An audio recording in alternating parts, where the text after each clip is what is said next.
Alright, I'm here. I exist. I definitely didn't almost forget to plug in my microphone before going live this time. Anyways, how you doing? Hope you're having a good day. We're playing Monster Train. That's how it works. We're doing random, just like, you know, basically every night we've done this before in recent memory. How you doing, Prototype? Good buddy, good pal. This combo looks familiar, although it's definitely better not having the dregs. Having primitive molds is definitely easier. Not that this stopped us last night, because turns out Legion is pretty good. Doing good, how about yourself? I am okay. I have been somewhat irresponsible with my time this week and last, but whatever, fine, so be it. And I was very tired yesterday, less tired today, but you know, here we are. Last night my cat threw up her whole dinner and then was understandably hungry all night, so she woke me up early in the morning trying to get me to feed her. She woke me up at like 4:30, and mind you, I didn't stop streaming until 2:30 or about 2 last night, I guess. Anyway, so she woke me up at like 4:30. Went back to sleep. She woke me up at 6:30. Tried to go back to sleep. She woke me up at 8. It was not helpful. Anyways. Am I actually mute, Fury? I assume I'm not, but you have me panicking in saying that. Anyways. We're definitely taking Wing Steel. I don't know why I'm even looking at this. I hate wing clippings, and Wing Steel is one of the best artifacts in the game, especially in Stygian. Like, it's just not... It's not worth considering the other option. We're definitely taking Conduit. Chillwind is sort of nice early.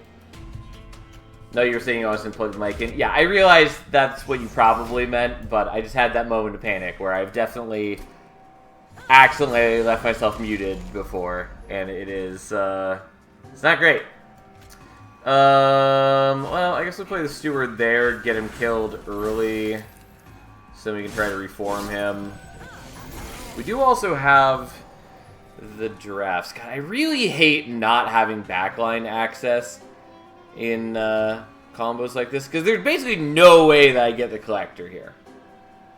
I mean, it's fine. You can survive. It just does feel bad.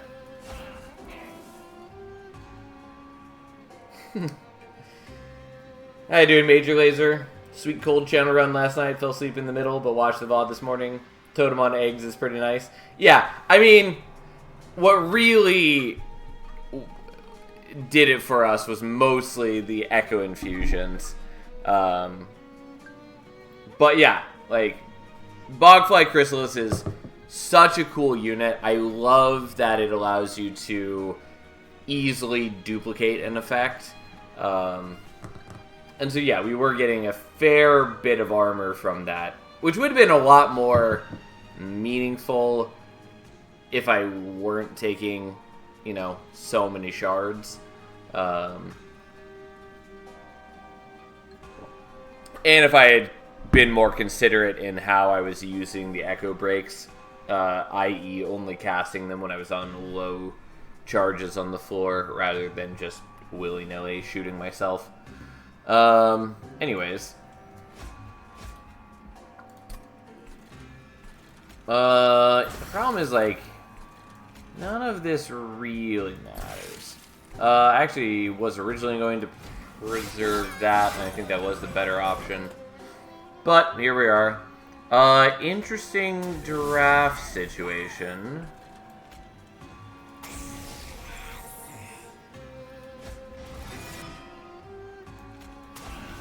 Okay, and now we kill those. Unsurprisingly, I can also cast these. Unfortunately, I can't cast them elsewhere.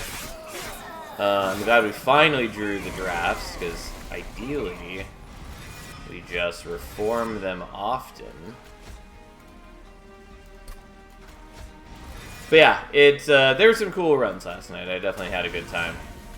I probably should not have put him right there, but I'm trying to kill these two, because Tethys is definitely prone to taking early damage, and I would like to avoid that as much as I can.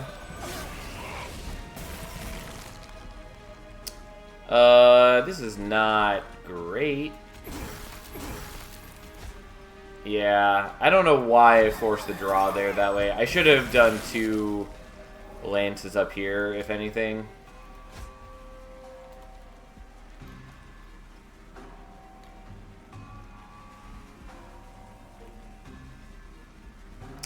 I think it's actually best to get rid of him.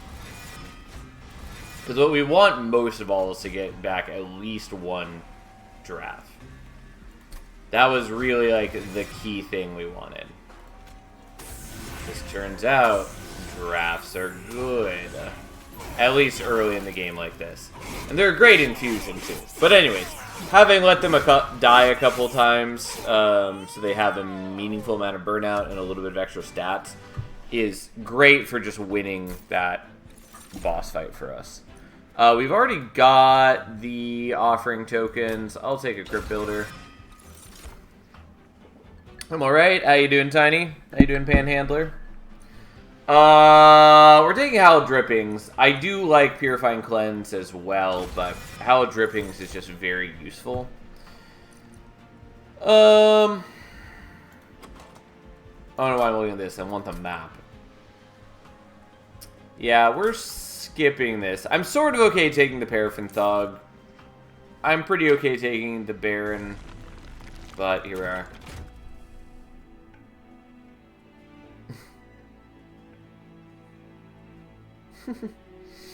How you doing, Ether? Draft egg is the good stuff. Okay. Please be Paraffin Enforcer. Okay, I'll take it.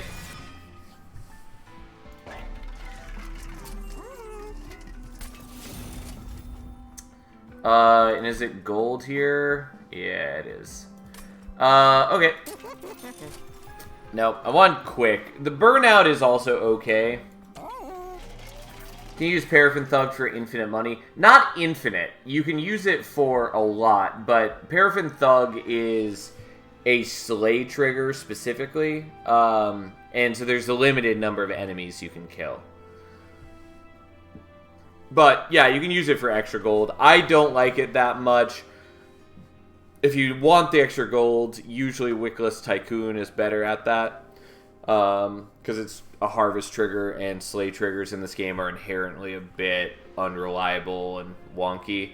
But even then, it's usually not necessary, especially in the DLC, if you are willing to take the, like, gold, divine boons, these things right here, then you usually are getting more than enough gold by the end of the run. Especially if you are taking the final trial, which is always worth 400 gold.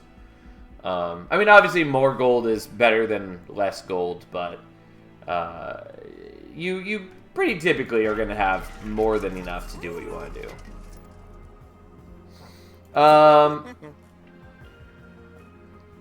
So I might just take the plus 25 HP on the Paraffin Enforcer. I did want quick. Getting some extra HP is not bad, especially in this clan combo, where we basically don't have any... If we're not taking incant armor, we basically don't have any armor, and we have very little healing, and so we are a bit vulnerable to, like, spikes and sweep. Again, quick sort of mitigates that, but not perfectly.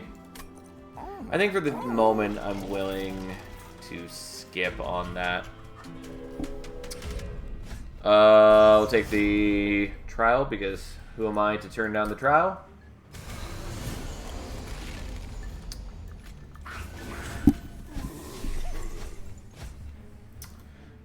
Okay.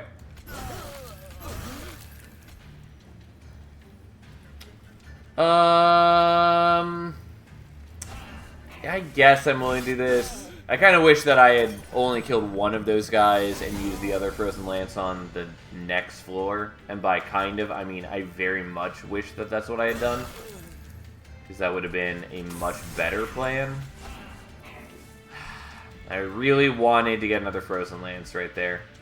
You know what? Fuck it. We're redoing this battle because I knew exactly what I wanted to do, and I just spaced out for a moment. We're fixing it. Just because what we were supposed to have done was this. We kill one here. We play that there. So if he dies, we still get the hits here. Although I guess he doesn't have anyone to give rage to because he doesn't have burnout on himself yet. But anyways, then we shoot that guy. And so we have a much cleaner time of clearing the floors. Which is what we were trying to do this whole time.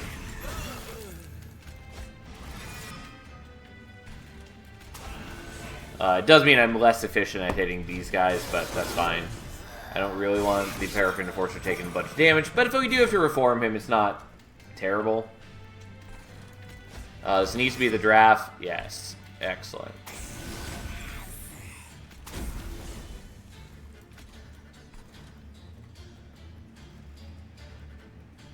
So the classic draft into Enforcer Infused is the plan. Yep. Barring unforeseen circumstances, that is absolutely what we're doing.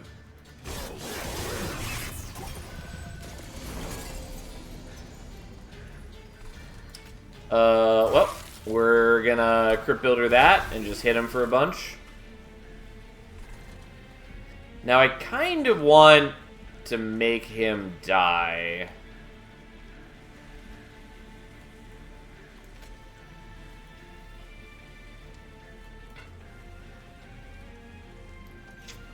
Because he's very low on health.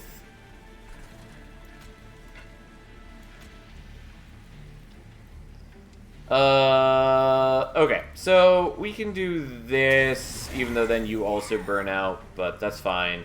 Because now we're doing enough that we're killing the priest who explodes on death, so, you know, that's a thing.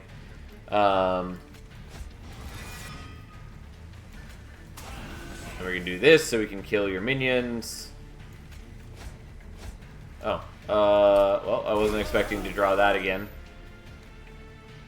I admittedly probably should have done the preserve on that. Oh well. Living in an ever-burning state, all good besides that. As in the absolute misery show that is California right now. Because, yeah, that looks pretty fucked up.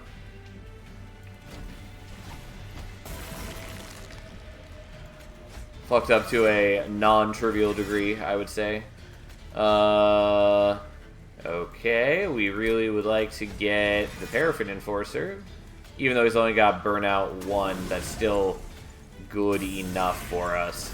Because he does a fair bit of damage, and he empowers the drafts. Seeing the hydrants having no water just made me do a, oh, what the fuck. Yeah, I saw a report about that too, and yeah, that's sort of fucked up.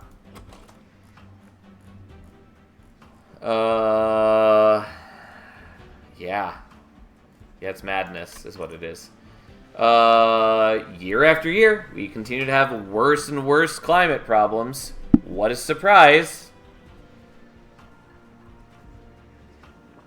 We're not doing the Mollusk Mage. Kind of want to do the Crypt Builder. We're not going to. I will take a Wicklash. I get, well, I'm actually going to take the Drip Ball. We have the Burnout extension. We largely have the scaling that we need already. What we want is ideally like Quick or Stealth. Quick gets us through most of the game.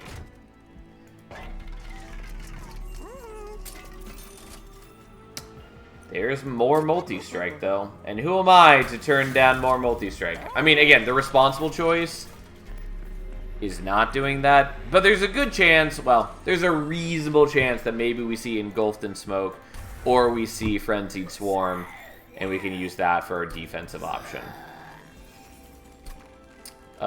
This is going here.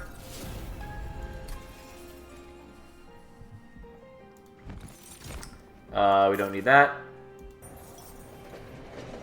Of note, by the way, if we weren't starting with Primitive Molds, I would not be doing this infusion yet, because it is very risky if you don't have copious, easy reform. Oh, and I will happily take Rail Forger's Hammer, because I was already planning to take at least one capacity upgrade. Just for 4 more.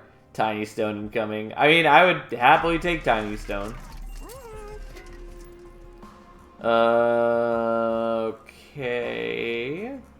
Let's refine this a little bit. Really, our biggest concern right now is just getting some defense. Also, poor Tethys is largely meaningless to us right now. But, hey.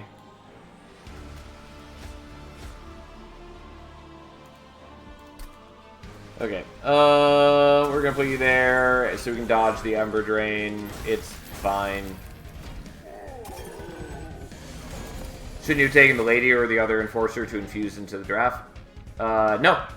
Because what I'm going to do is I'm going to very happily dupe my 4 times attacking Paraffin Enforcer once or twice. As way better than trying to get a draft online. Like, yes, the draft has 1 capacity, which is nice, but this thing is a fucking beast as long as I can keep it alive.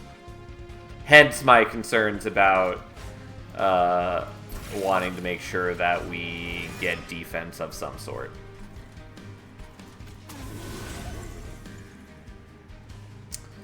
You know what? I'm willing for you to go there and get killed.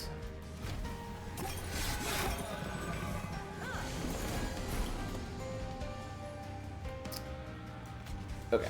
That goes there.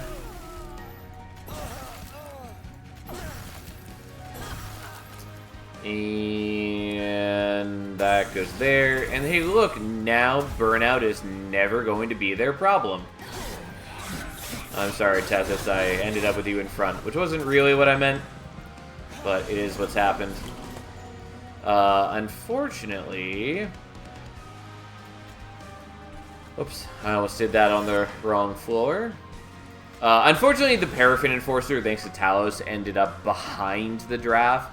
So he does all of his attacks after the draft has already done theirs, and so misses out on most of the benefit.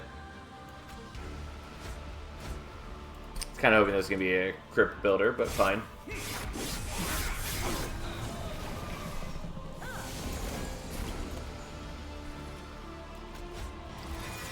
Oh, we're just going to keep reforming, even though it does eventually get me Ember Drained. That's fine.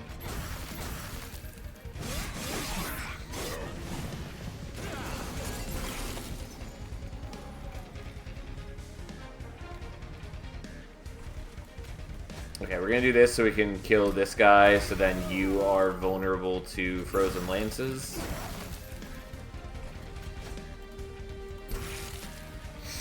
And then we don't need to do anything here. And it is actually better that the Paraffin Enforcer gets to attack more times. And we were definitely getting a Primitive Mold there. I guess I can still do this now. There's no downside to having him here. It burns off some of our lifesteal, and it means that when we reform him again, he has more burnout. Not that we need it. We're already winning. But now we're winning even better. And who am I to turn down such a glorious fate? Just a jank? Why isn't this jank at all? Why, this isn't jank at all. This is... It will be jank, I'm sure, at some point. Well, Hallowed Halls is great, as evidenced by last night, but it does not work very well with the Paraffin Enforcers. It's sort of worth pivoting to, because it is a defensive option. It's just very bad in every other sense. Realistically, I should still probably take it. The Remnant Impact is also okay, but I don't think we're going to bother. Deep Offering is very good, and I am willing to take it. Lodestone Totem, not bad. Not applicable here, but not bad. So we have 6 capacity. I will take draw for now. It's a shame that there's basically never any good reason to take Ember. I mean, I do want this, but I also want to dupe right now, so I think we're going to dupe right now. And then we're going to get Intrinsic. Yes. Okay. Glad to hear it. It's not perfect for us to get Intrinsic on that, but whatever. Actually, maybe should have done that slightly differently. It's fine. It's whatever. And unfortunately, Conduit is doing, like, nothing for us, just because I have basically no damaging spells. But, hey.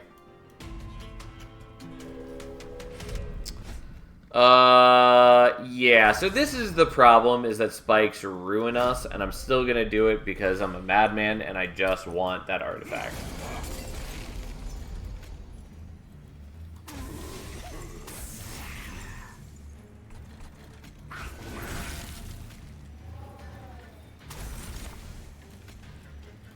You know what? I'm gonna freeze this Hallowed Drippings.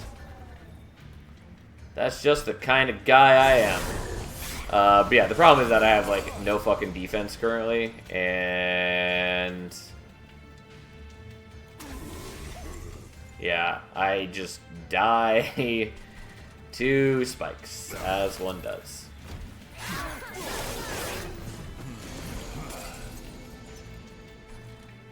Well, this is a shitty situation.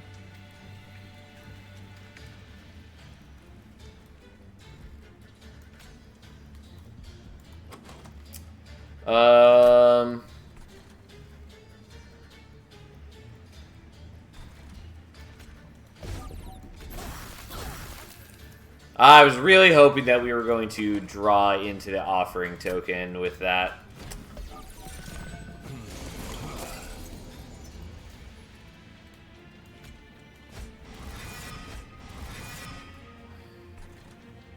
Ooh, yeah, this is not good. This is why I badly need Quick, among other things. Oh, I should have discarded this.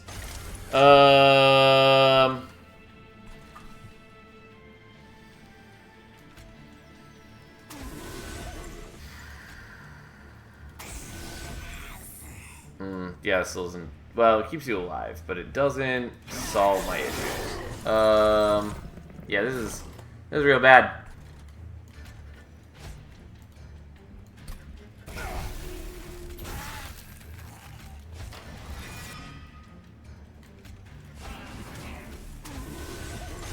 Okay, I'm still taking a little bit of damage, but at least I'm taking a lot less damage.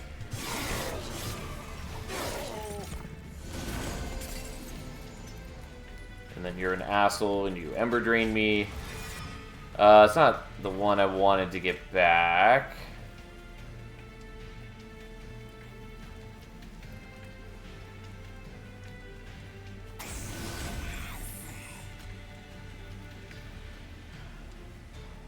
Well, so be it. We'll do that. I am still taking that damage. Whatever. I'm at least not letting any of those guys through. Fuck your way to contritions, you bastards.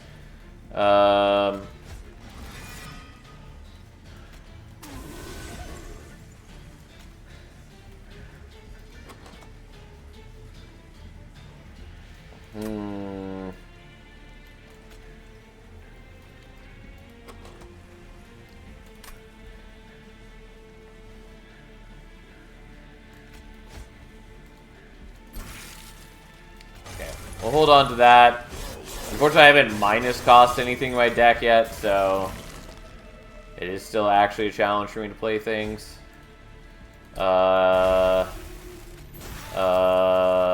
Thank God I got one of these. Please be the right thing. Dear God, it wasn't. Ugh. Well, that's not gonna work. Let's try this battle again. Just because Trying to set up bottom floor like I did not go well. I mean, the biggest problem is the spikes, unsurprisingly. Nonetheless, we're doing this, and we're going to just do this in a much more clean and measured way. We're gonna let them burn out. We're gonna accept our weight of contritions.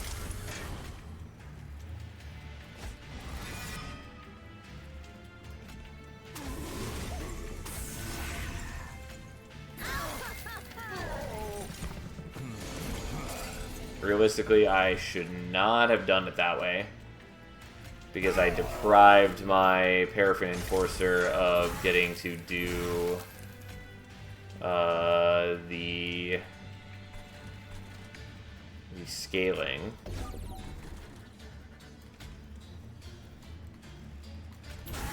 But whatever.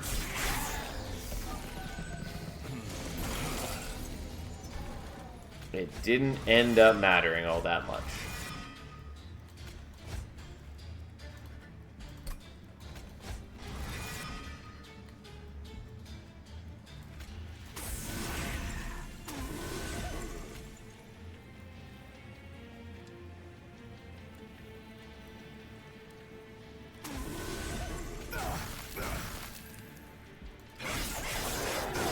Yeah, really should not have taken the trial, unsurprisingly. It is very bad for me. I mean, the biggest problem is that I have very bad defense currently. Turns out, a trial that punishes bad defense makes that a lot worse.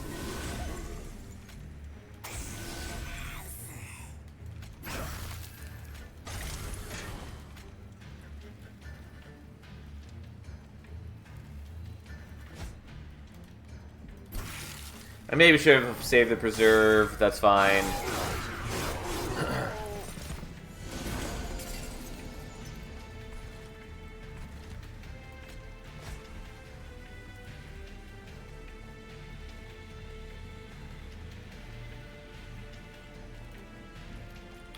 Yeah, I guess we will do it like this. Not that I particularly want to draw that again, but this way I can do this, which is slightly better.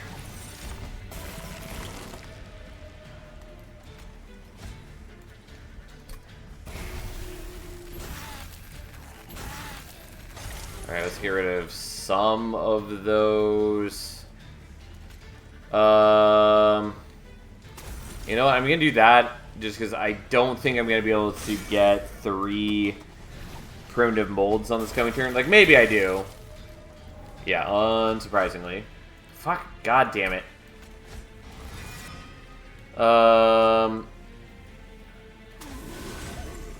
Yeah, there we go. I just wanted to have another dude alive. It made everything better. Tethys, you donkey. Tethys is really not a meaningful part of our team right now. I mean, I can let her die and get some burnout and all that, but it's not great. I mean, the Guardian Stone is not really a feasible defensive strat right here. The Drain I'm gonna take, even though it's not great for us. Wicked Blaze is fine. I should maybe consider it. Oh well.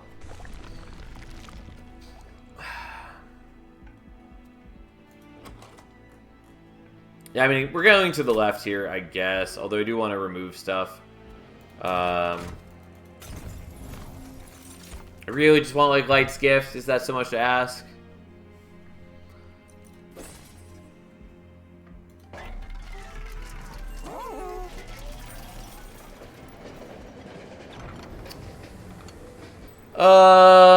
Neither of these are worth me taking in this deck.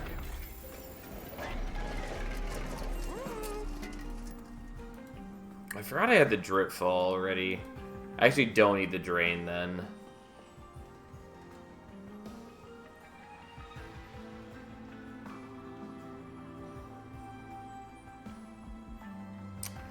God, I basically never do this to Drip Fall, but I will do that. And minus costing these at least makes it so much more playable. I do like remove consume on Deep Offering, but I don't think that's applicable here.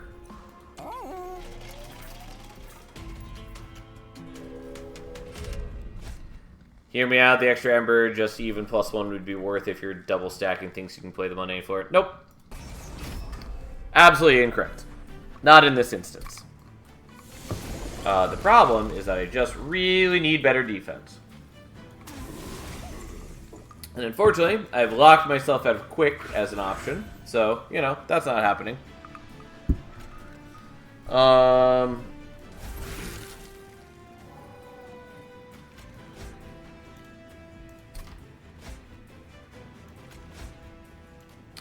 I may or may not have been not paying attention to which boss this is, but we're going to assume it's something that's okay. Unfortunately, can't get that collector. One among many that has let me down heretofore. Yeah, God, just playing with this amount of shards, like, these guys just absolutely destroy me. I mean, it doesn't help that I also gave him extra attack. You mean we should pay attention to the bosses? Yeah, gee, what a concept. Well, I guess we'll do this.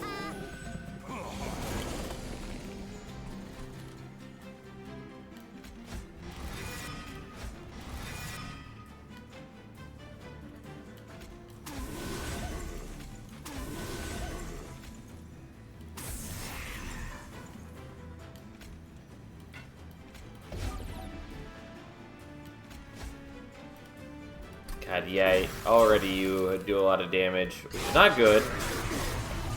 But we at least dazed this guy for 2, so he comes back up to this floor and is still dazed, which is quite useful. I could have avoided the Ember Drain. That would have been nice. I didn't. Oh well. Unfortunately, these are all burning out, which means we lose all the rage we build up, which feels... hashtag pretty bad.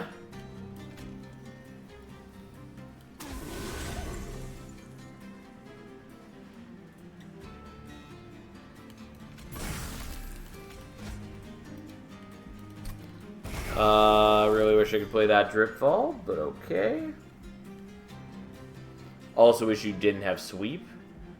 But you know, this is life.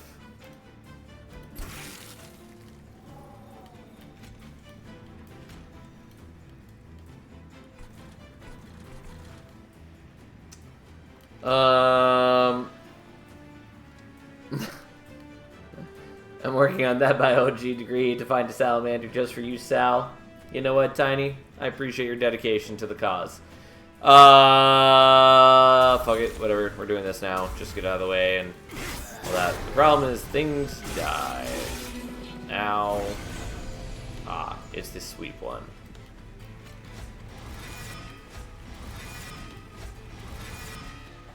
Oh, fuck, I forgot this costs 2. Well, fuck me.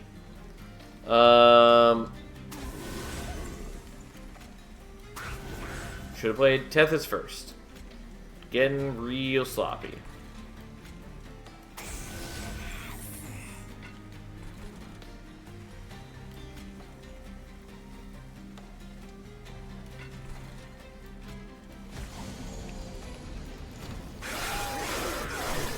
Unfortunately, with the amount of attack you have, you do vaguely destroy the shit out of me. God, I really just wanted to be able to perform again here. Aha! Okay, we are in sneakily good shape. You may notice that my dudes don't have a lot of HP. We're only doing 379, but with one simple magic trick. There we go. There's a reason we preserved that for basically the entire fight. So I could just have a couple rounds to let my dudes do what they were designed to do, which is hit a lot of times and build up an obscene amount of rage. I'm going to take the Guardian's Amulet. I really don't want this to be my defensive option. We got Engulfed in Smoke. We purge everything else. It's all we need. Ideally, we hit a holdover and -2, and my life is a lot easier. But essentially, also we're never taking Forgotten Name. It's bad. We missed on -2. Double stack is also okay. I'm not going to take it because that's just who I am, but, you know. Well, fuck me too.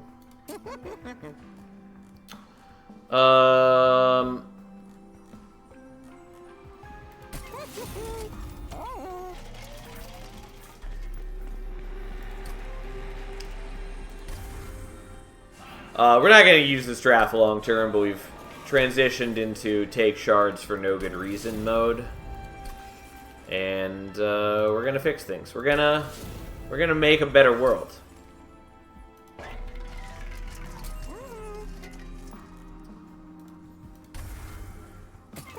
And I can't afford any more than that. Okay. But yeah, we got Engulfed in Smoke. It's all we need in our Heart of Hearts. Deep down inside. I really probably should not have intrinsic this, or more specifically, I now would very appreciate intrinsicing the Preserve. But hey, here we are.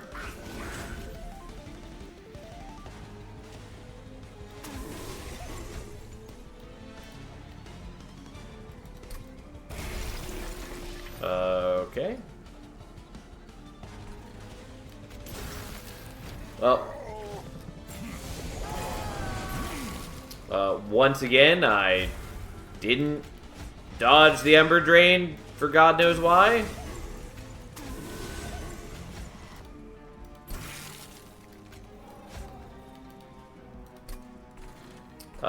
May as well shoot that with Frozen Land since it doesn't do anything else for us anywhere.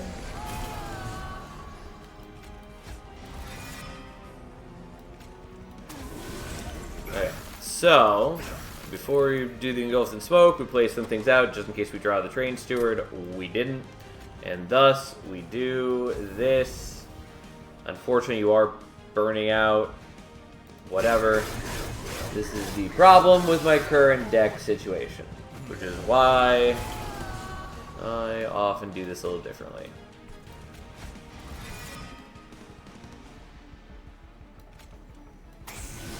Oh, whoops. I can't play that now. Fine, whatever.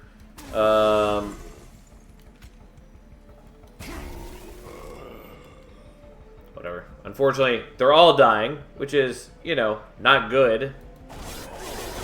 But, like, it is nice to reform them and bring back with slightly better stats and all that, but I do need to, like, survive and shit.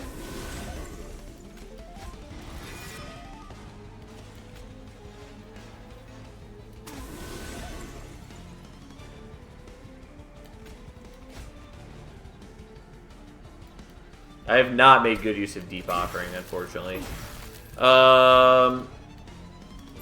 Hello, Enkidu. Surviving is overrated. Thanks for resubscribing, Enkidu. I really appreciate it. Do I want to drip fall this guy? You know what? Fuck it. We're drip falling. Can't stop us. I am Ember Drained, unfortunately, but, you know, these things happen.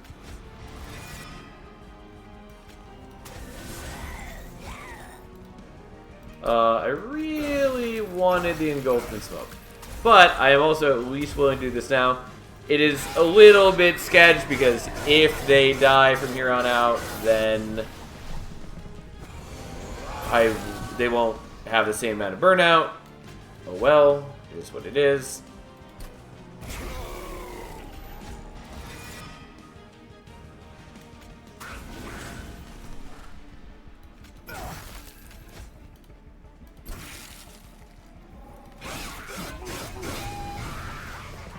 Alright, we'll tap this can die with impunity. Oh,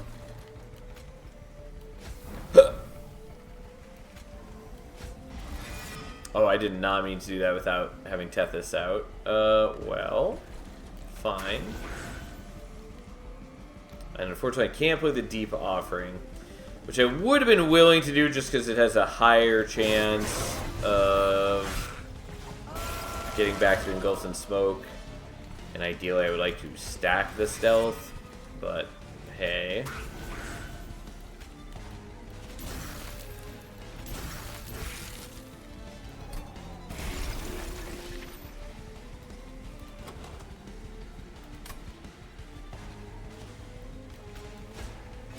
If I hadn't played Tethys here, I could have Dritfalled and then hope to draw the Dritfall again.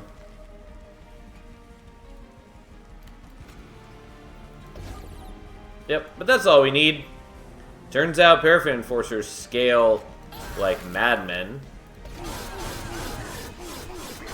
Especially when they have 4 attacks each. So despite my general clumsiness, like, we're fine.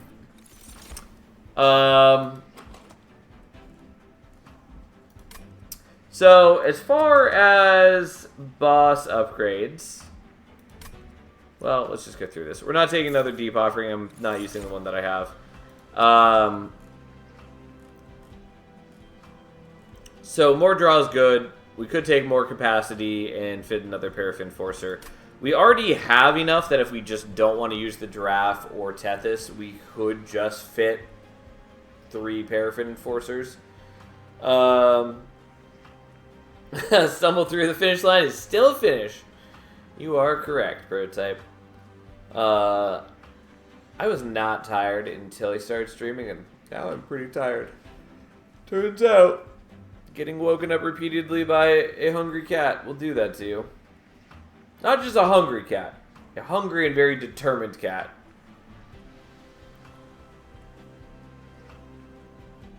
I think you would actually use all the energy if you took it. Yes-ish. The thing is that we're going to be refining the deck so that we are using less energy soon. And also, we're getting to a point where the only meaningful cards in my deck are going to basically just be the Paraffin Enforcers and the Engulfed in Smoke. So, while I technically have other things I could spend the Ember on, it doesn't really matter.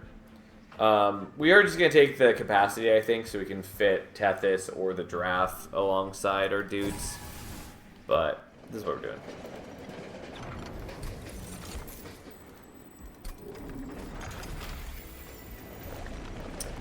Well, free removals it is, because there's no Merchant of Magic. I will take extra HP. I will absolutely never take a Precious Reflection. Okay, let's get rid of some Lances, although the Drain is also a good target.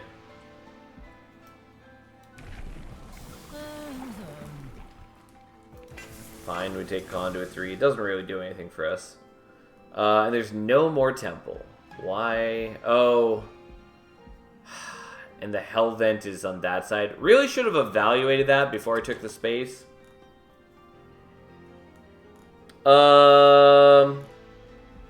Okay. Well then.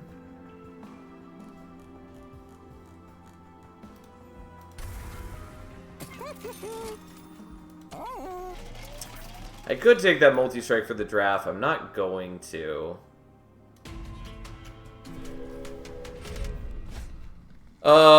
Spikes are bad, as we covered before, but I badly want that gold, so here we are.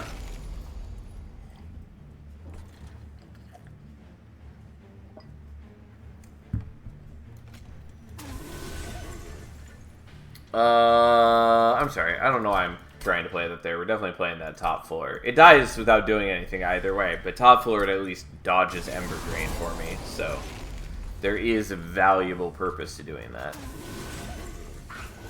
Not very compelling purpose, but valuable nonetheless. That's not what I want to draw, the Engulfed in Smoke. So that would have given a reason to have played a bottom floor, kind of, to at least soften this up. No, why? Why can't I kill the Collector?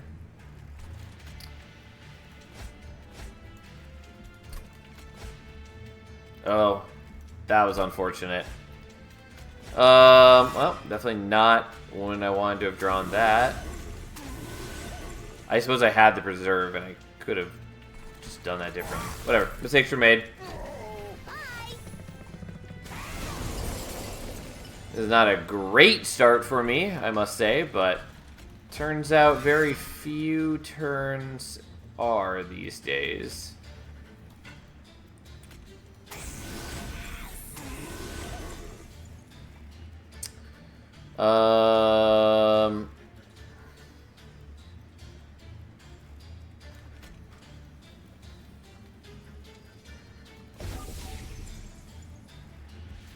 Then you're burning out, which I don't love. So we're going to hold that, so then we can definitely get back one of the guys who's dead here. The spikes really do ruin me, especially combined with the Wilt Wings, who also deal damage on death. It's just very awful for me.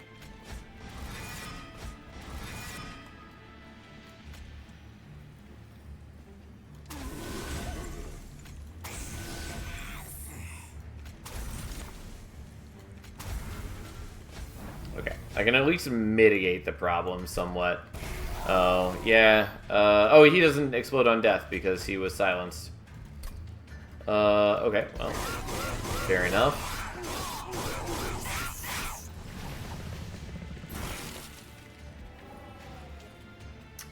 Yeah, unfortunately, the Deep Offering is pretty bad for me without having minus costed it. That's unfortunately the truth of most things in my deck at the moment. Which is why, realistically, I should go to the Merchant of Magic, but I think we're still going to go to the other side so we can just make another Paraffin Enforcer. Because that's the dream we live in. Whoops, there we go. Well, this is not good, but fine. Could have used you before. Really? Tethys is the one we get back?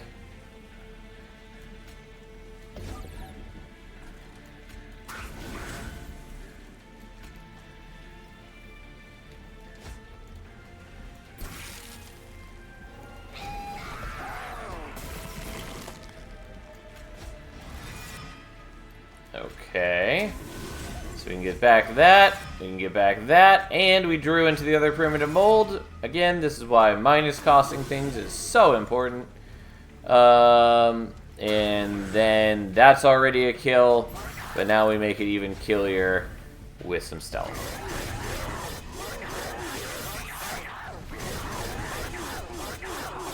Ta-da! We got there. It was clumsy, but, you know, we didn't take any damage.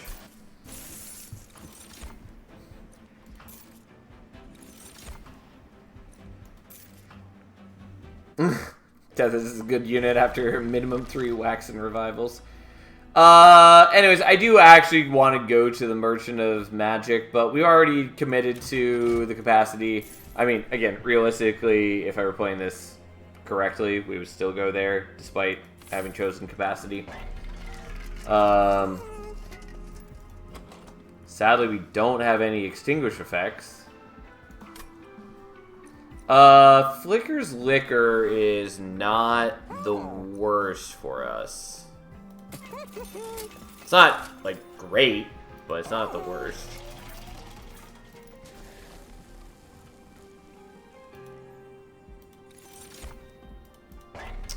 And I would so badly love to get rid of more cards.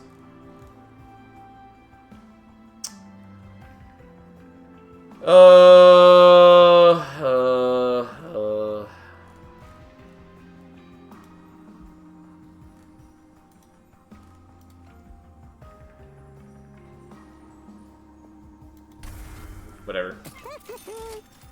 Maybe should have kept that. Unfortunately, I just can't afford another removal. I guess we take Mold Braces just because. I'm not taking Rationing Scales and dropping myself down to 50 HP. That would have been bad.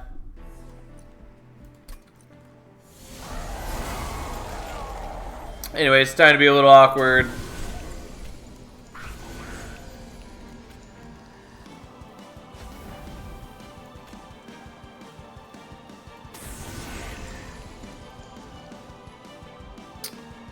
Yeah, the intrinsic on the Pile Drippings, not doing me any favors.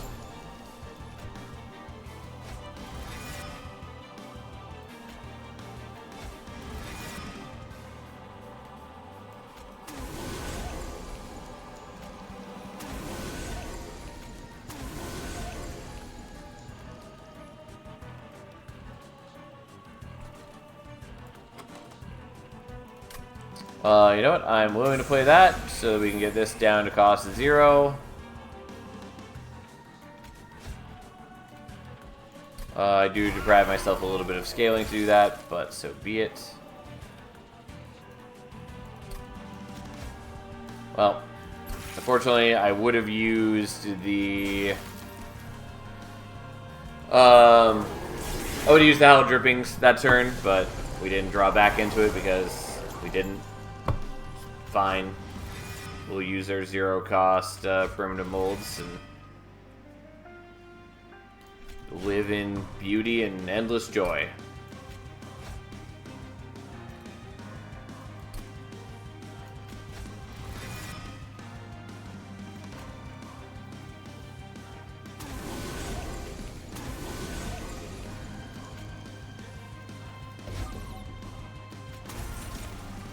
Okay, we've got the team assembled, kind of. Now we just need to give them stealth. This is not going to go very well in Divinity.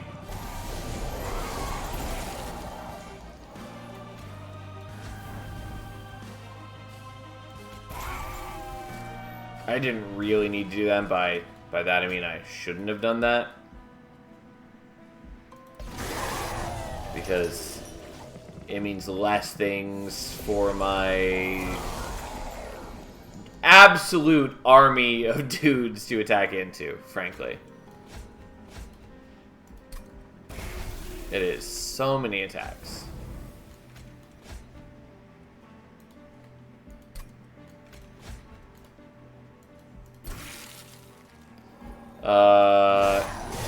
Yeah, because it's 12 attacks between them, and they all give Rage 3 to all 3 of them.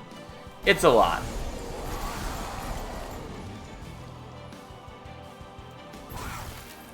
Okay, I still want to play 3 cards a turn so I can get the extra draw off Wingsteel. Pair of Enforcers, assemble! Yeah, God, I have such a messy deck for what could have been a better setup, but here we are.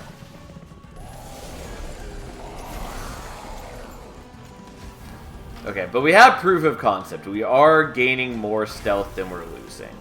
And that's basically all that matters.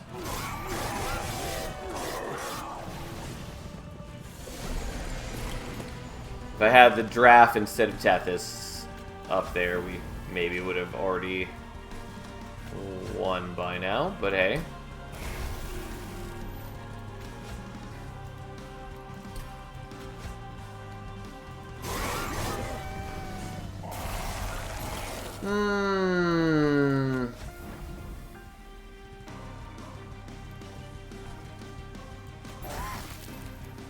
Yeah, I don't know. I'm hesitating other than I'm tired and my brain is melted already.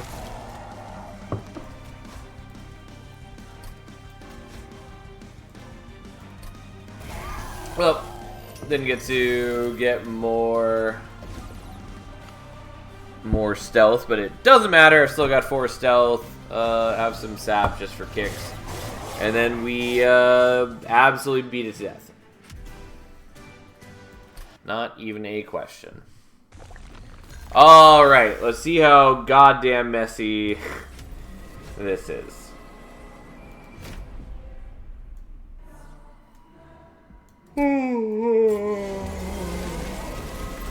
There are ways in which we could draw and it would be okay.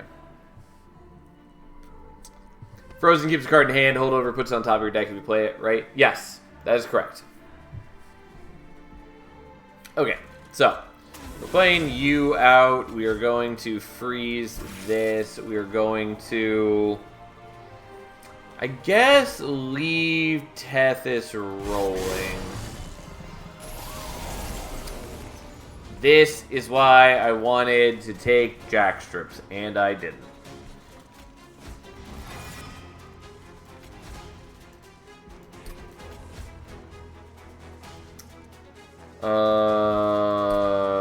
Okay, and I do have enough health to survive this, so.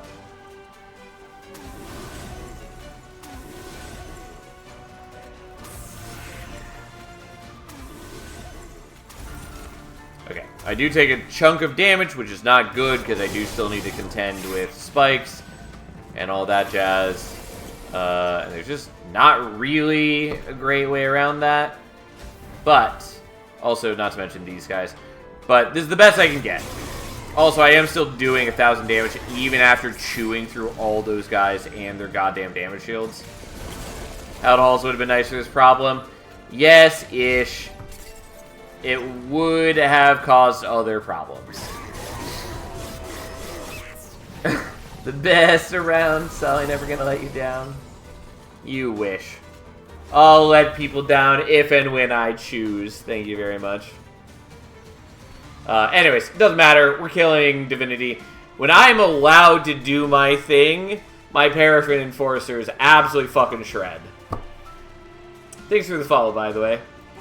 Because, yeah, turns out having 12 attacks of Paraffin Enforcers that also are buffing a double attacking draft, which I wish I'd given the multi-strike to, because we had enough extra cash that we could have. Anyways, doesn't fucking matter. We just murdered his shit. Never gonna give you up, except I will. Yep, yeah. You get it.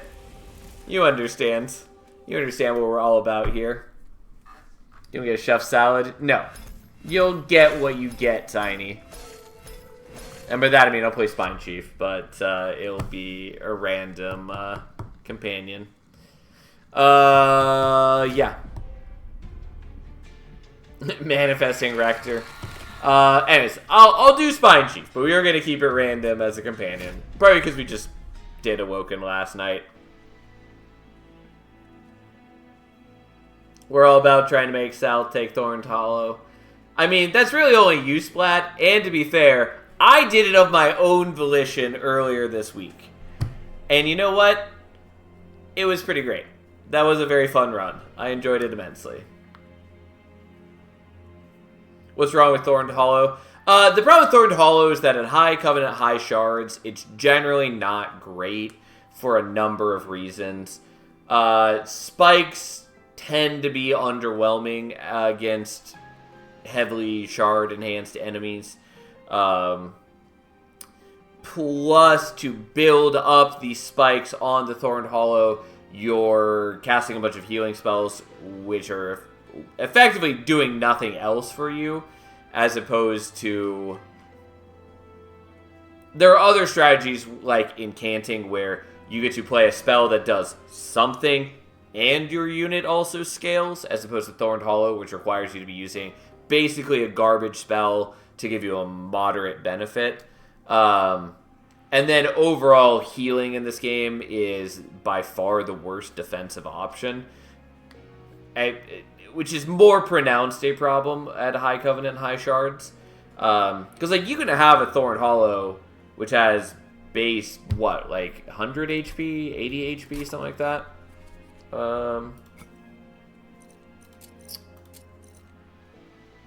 Thorned Hollow, yeah, it's 75 HP is its base max HP.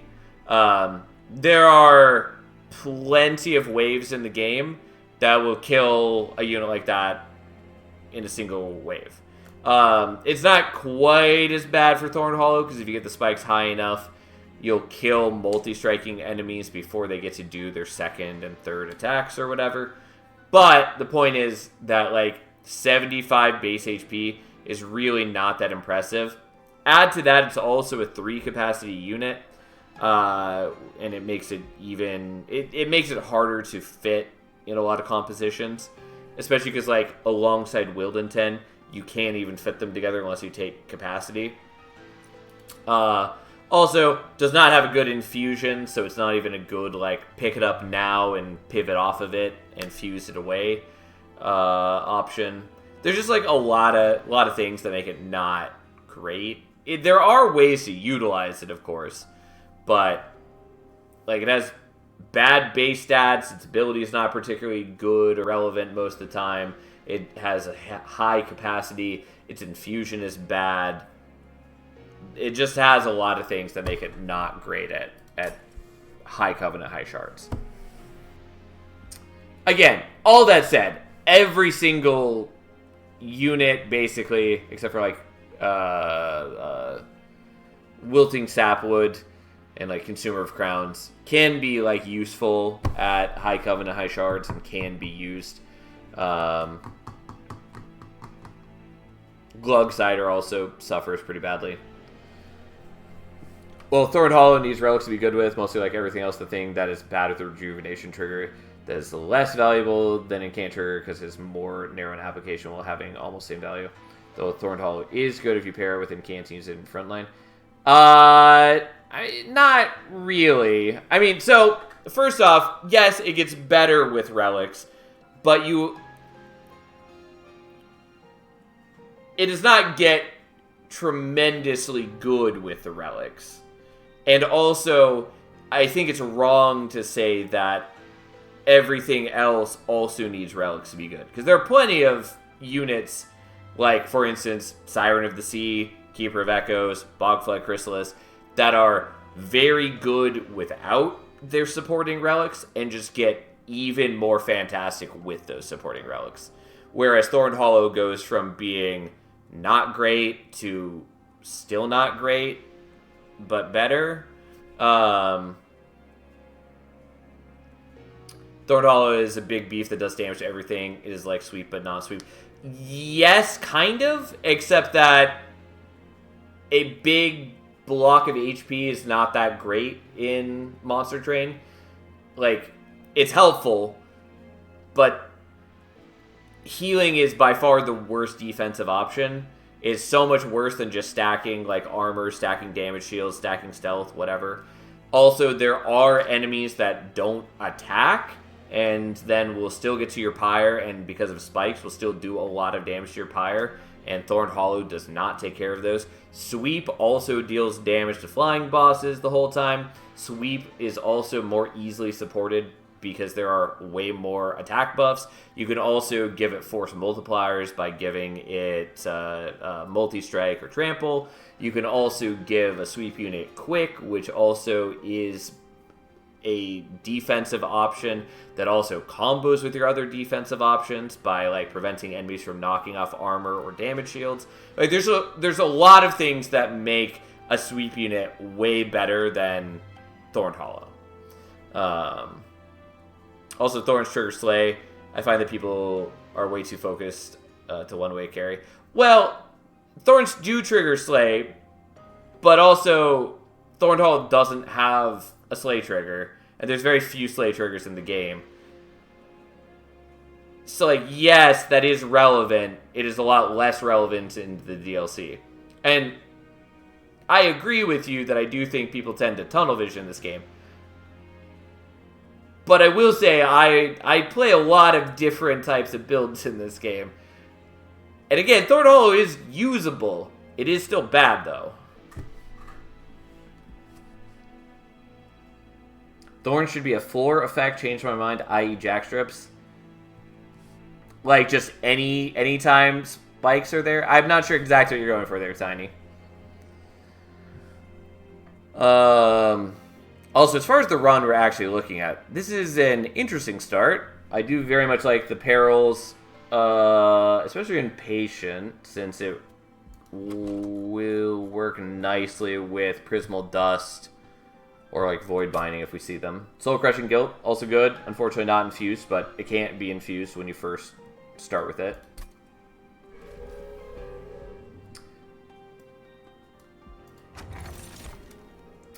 So you say you have X units on the floor and they have collectively 60 spikes. Units coming up onto the floor would suffer 60 damage. I think that would be a worse implementation. We are probably taking the lifesteal here. Though on the other hand, Temper Talisman does make the Plink a lot better. We don't totally need the Plinks because we've got like Fractures for backline access. I think I'm actually taking that though.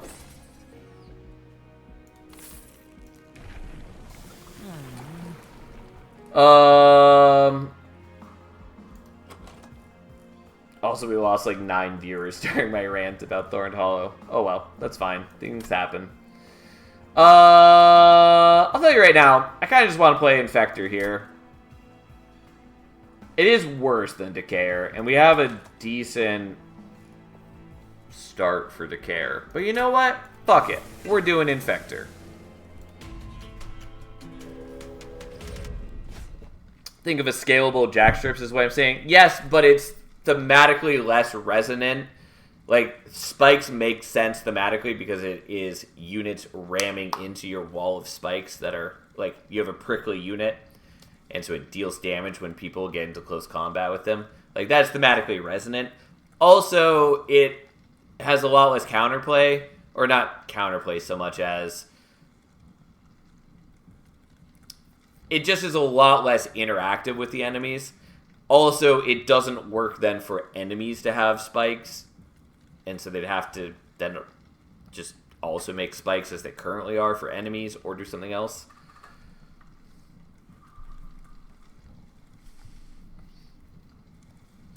Anyways, we're doing this.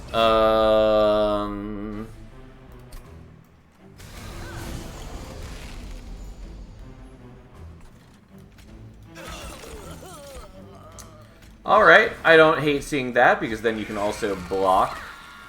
And then we'll happily do this so we can just reap them all before they can murder me. Okay, an artifact that makes enemies take spike damage when they enter the floor. Can we agree that would be good? I mean, it would be strong. I don't think it would be healthy, necessarily. Well, I still gotta use that fracture, I guess.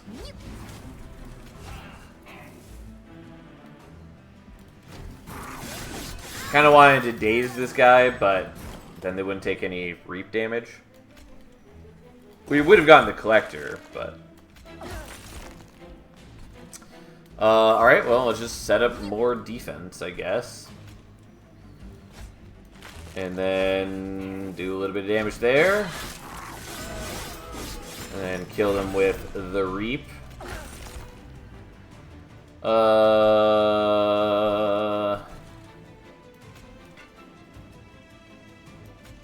Sure, we'll block there so we can hold on to the damage shield. Doesn't really matter. And I guess I'm going to do this just so we can do a tiny bit of damage and eat some of his lifesteal. Okay. Like, we should easily have this. Spine Chief has decent starting stats and got a bunch of HP. Plus, he's got a little bit of reap on him, and every time Spine Chief hits, we get more charges. There we go. I might take the Bounding Echoes. I think we probably want the Bounding Echoes. It's a lot less pertinent right here, but I'll still take it. I will happily take a Space Prism. Keeper best buds with Infector. Absolutely true. Like, there are other things you can pair too, but like Keeper with Infector is so potent. It's very satisfying to just watch the stats build up. Spell Chain is a maybe. There's a Keeper. There's our boy. Echo Stone underrated upgrade. It's okay. I never use it. There is legitimately some value in it. If I were running more units and so needed more upgrades, I would use it a lot more often. Because it's a relatively cheap upgrade that gives you potentially a good deal of stats. Echo Stone is the +3 attack per charge upgrade. It's the Wormkin specific Merchant of Steel upgrade. The idea of an uninfused Fracture is a card I don't want to see. Yeah.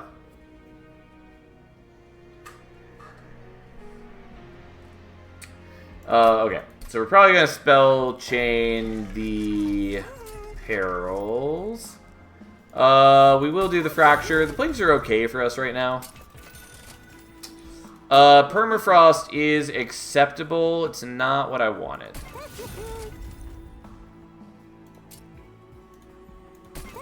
Is free real estate that gives them way more than just plain plus 10 attack. Yeah, but you also just typically aren't going to be buying plus 10 attack either. Like, plus 10 attack is fine, but it's not good.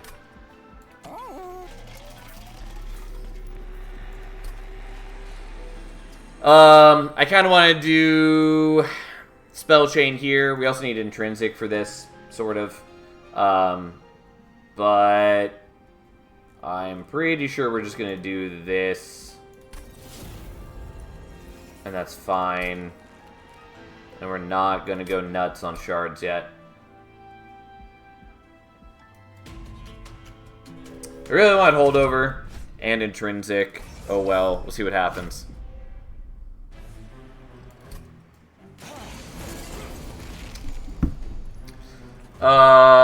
Enjoy your Echo Snare. And since we don't have the Intrinsic, I can't fit a morsel here this turn. Oh well.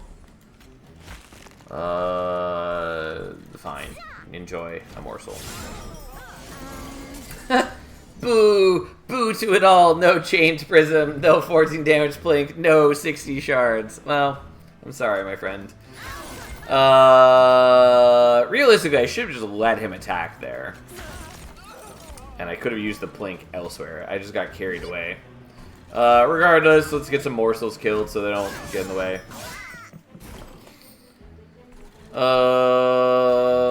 Right. Please die. And give me some vague amount of stats.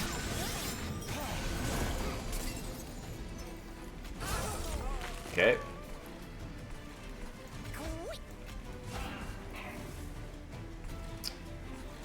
Fine. I'll do these here.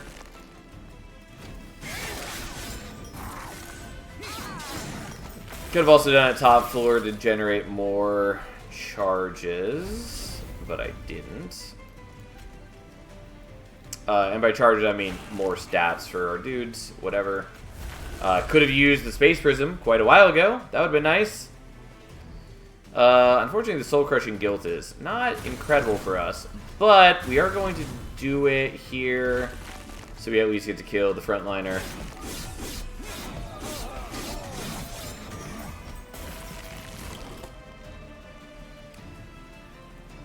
Also, a question: anyone else has an opinion that Plinks require damage ups at least 1 damage, 10 up per Plink? As in, are you saying that you should always be upgrading them to have plus 10 magic power? Or are you saying that you think they should be buffed to be base 10 damage per Plink? Either way, I would say overall, I mean, I think we're actually taking the Prismal Dust. The Perils is good, but Prismal Dust helps us get around Patient. And I know I didn't finish my train of thought. Bear with me. I actually might take the Kinhost Vessel here as an infusion. It's not like a good infusion, but it's a fun infusion, kind of. At least when we're doing Infector and we're generating a bunch of charges. So that is an option. And there's not, like, a ton of better options. I could also do, like, a Bogfly Chrysalis, but I think I'd rather just do 2 Keepers, and Bogfly Chrysalis on 1 Keeper and not the other is hard to manage, unless we have Cheater's Hands, which we don't. Maybe we'd get it later, but, you know. First of Kin's good. Could also just do another Keeper, which is really the best thing we could be doing. I'm going to take it, just for kicks. Oh, but we have to wait a while for a temple. Well, I'll still take it. We'll see what we see. Anyways, Plinks. I like Plinks. I like Plinks a lot more than most people do, but I think they mostly shine as an early game card that you purge as you get into mid to late game. If you are trying to use them for... If they are your only backline access, and or you're trying to use them for morsel generation, yes, you should be upgrading them with magic power. But generally, there are much better targets for magic power. And also, magic power tends to be less valuable than things that just scale your units. Not that it has no value.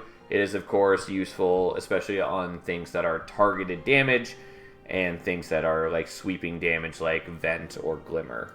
But I'll take Light's Gift. Lightstone Casing, also nice, but Light's Gift basically solves a lot of problems. Well,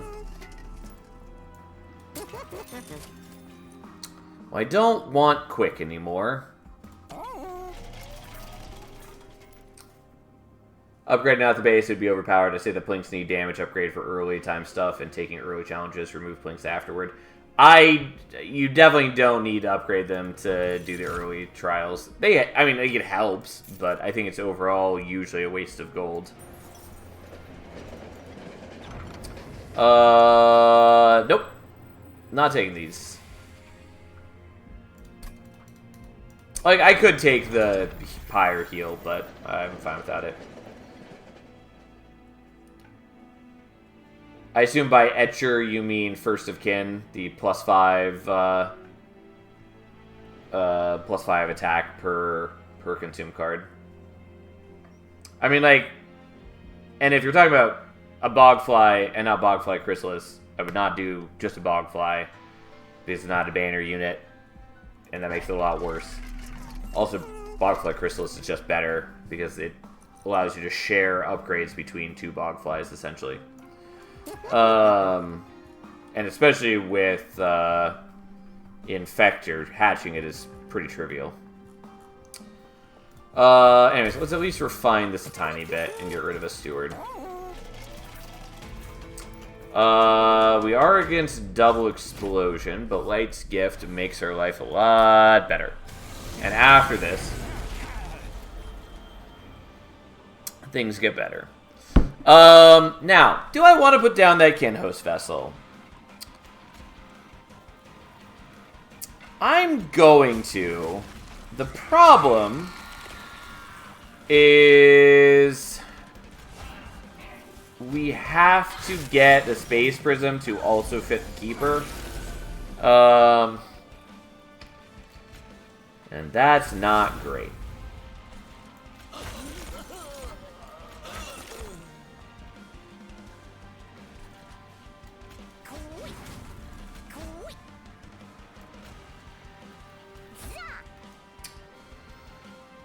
I'm gonna do this just so we can get more charges on this floor.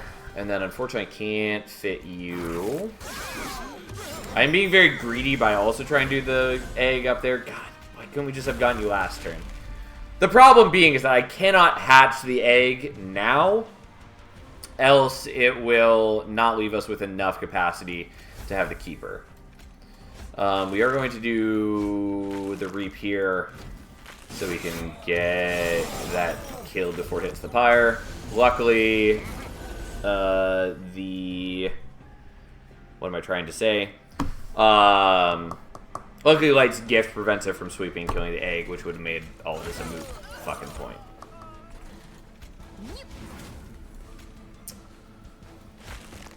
Oh, yeah, Reap doesn't work because the egg is eating the charges. Whatever, it's fine. So be it. We're going to take a tiny bit of pyre damage. Who cares?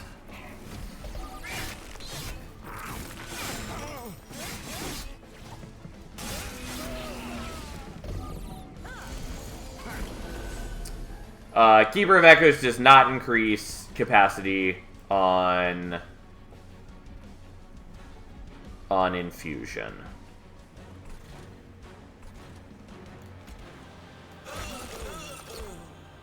Well, let's block some of that damage.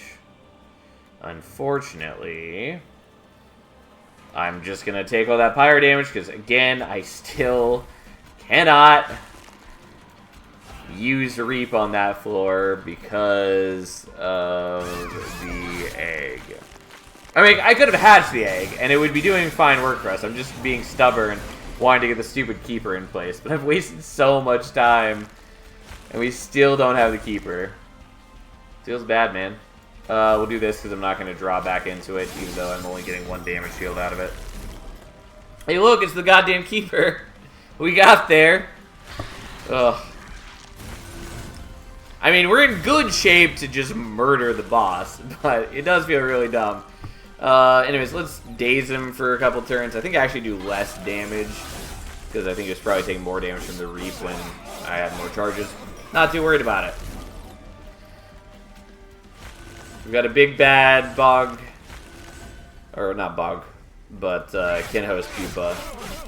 And we build up stats every time Spine Tube attacks, and he's gonna die. I did definitely take more damage than necessary. I should have just hatched the egg and whatever. It's fine. Accelerated incubation is cute. Not really applicable. Shroud Spike is a no. Perfect Insanity is a no, though I am glad we got to use it last night. So we could just do the Keeper Infusion. I'm actually going to just keep it as is, even though I think the Keeper Infusion is stronger. And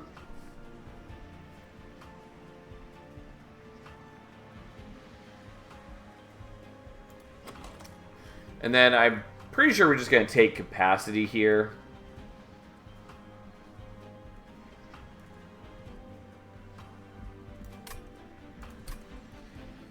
And we don't get a temple till there.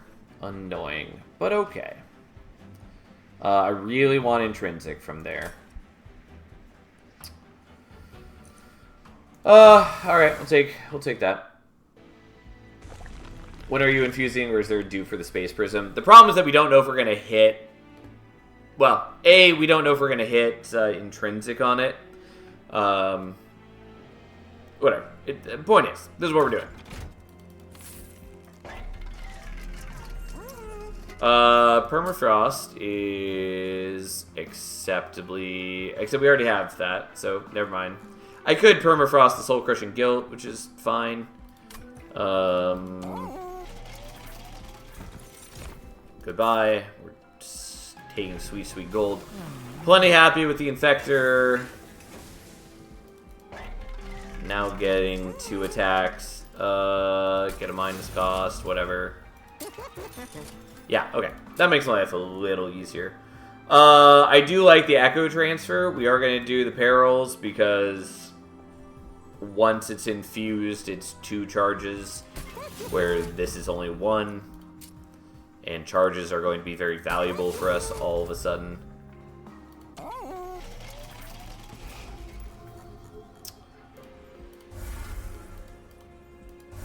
Unless we get Carving Korska, in which case, then it will be... I guess it will still... Well, it'll generate the same amount. It will not increase the count as much. It will trigger the Keeper ability the same amount of times if we get Carving Korska. Either way, this is what we're doing. We get rid of some Stewards. We get rid of the Plinks next. Here we are. Heaven Seal is not going to be a big deal. Probably. Hopefully. Well, not super happy to draw that first, but fine. Because we took capacity, it's not a big deal. Because now, no matter what, we have capacity to... I don't know why I did that on the egg. My thought was to avoid the Ember Drain, but it doesn't matter because we have holdover, so it's not a penalty anymore. Unfortunately, can't fit the morsel. Whatever. Also don't know why I didn't play this top floor. I am clearly a bit tired and not playing my best. Either way, here we are.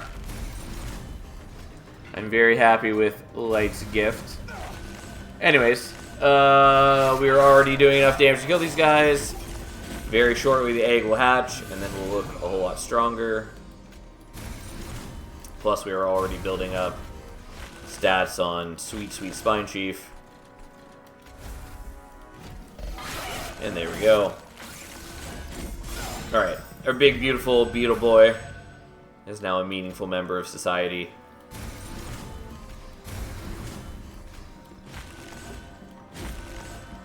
You know what? Let's do the Plink. I don't really need that extra damage shield, especially since they're already going to be dazed when they come up to the top floor. Also, I don't have an insane amount of shards like I normally do.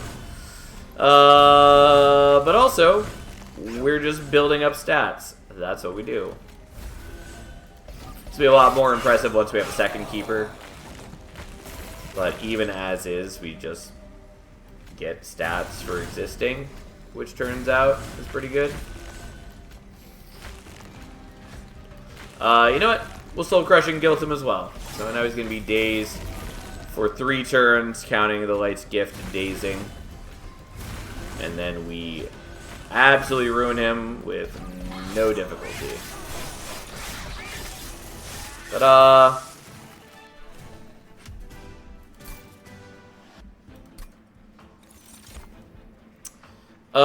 I do like Revenge of the Damned. It's not infused, though. There is the possibility that we infuse it with Bounding Echoes. Which is cute. I kind of want to take it. And so you know what? We're going to take it. If we got Bog Slime, I would love Ember Cash, but... we are definitely going here, and you're going to give me some sweet, beautiful multi-strike. Or not. Honestly, the HP is not terrible. So we do get some armor from the Kinhost infusion, which makes it a little less necessary. We got multi-strike. Plenty happy with that. Like, Spine Chief getting 3 attacks over time is going to do a fair bit of work for us anyways. Right. And thus the shards start coming in force. Yeah, Crystal Cloak is a concern, but we have pretty good options to deal with that.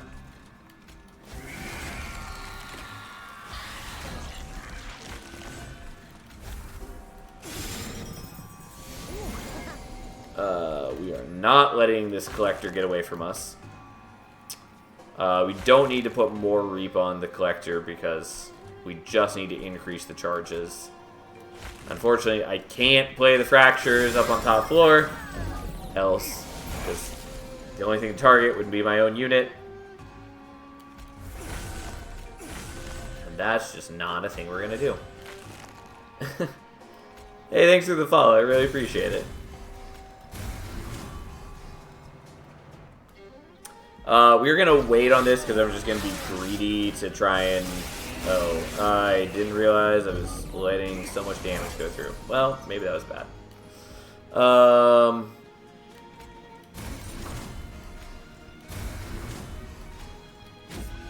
There we go. Well, I've come this far. We're going to greed a little harder. How's the run going? It is going alright.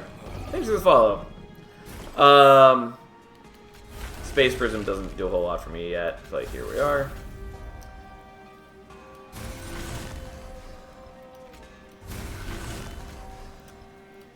Don't mind me as we absolutely murder that guy. We do that. We still have enough for some damage shields, which will help again. Patient. Not Patient. I mean, they'll help with Patient too, but Crystal Cloak is what I meant to say. Unfortunately, we are going to lose some to the front enemy here.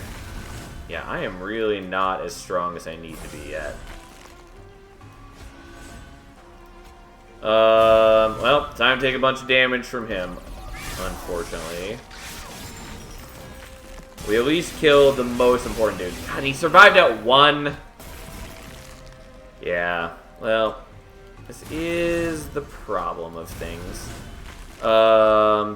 Luckily, at the very least, we can daze Crystal Cloak for 3 turns and burn off their stealth, and then still make them attack into our damage shields. Even though we lost a couple damage shields to the spikes, we're still good enough.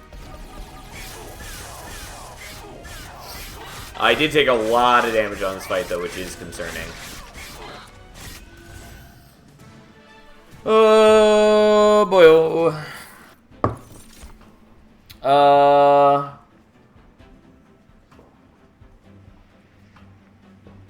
Do I want to try for it? I'm going to take this, and there's a very strong chance we purge it. But I'm going to take it for now. I also kind of want that Void Binding, though I'm picking up a lot of not infused cards. And you know what? Fuck that. Even though it is one of the best cards in Umbra. Like, it's such a good card. And I do want to fish for more multi-strike. I think we're going here. The HP is nice. The removals are nice. And yeah, we're just going to do that. Which character are we playing here? We are doing Wormkin with Umbra, starting with Spine Chief. Give me Intrinsic. No.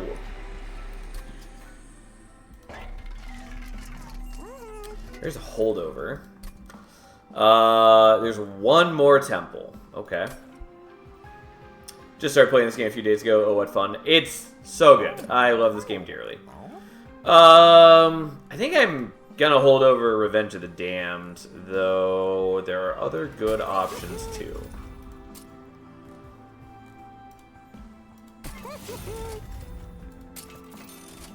Okay, we're going to take the greedy, speculative, remove, consume on Soul Siphon.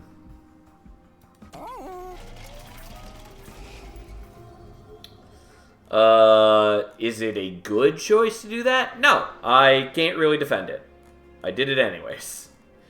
You know what? I'm gonna get rid of this Perils and this Plink.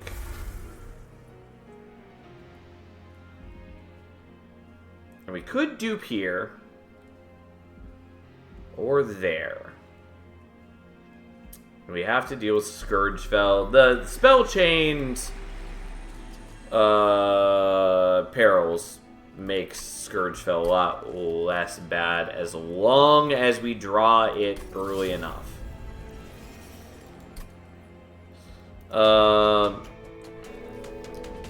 then I'm not taking the other shards. We're already, like, not super great.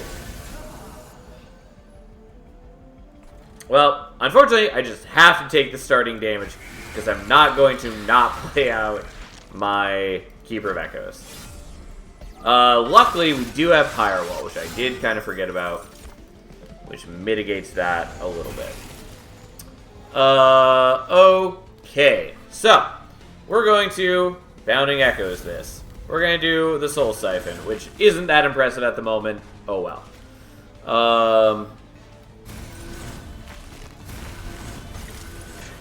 And then we're going to absolutely murder some of those guys, even though it'd be nice to do it while on top floor.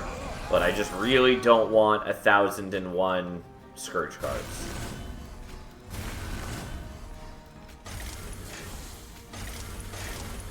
It really gets in the way of my general game plan of being able to play my deck. Especially because I took a capacity upgrade to start and not the draw upgrade.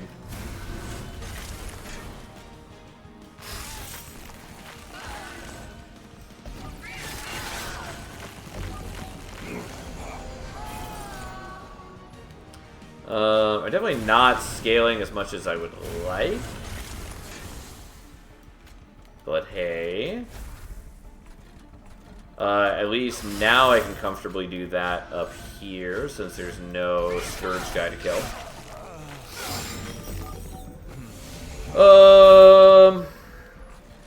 Oops, I need to do this first.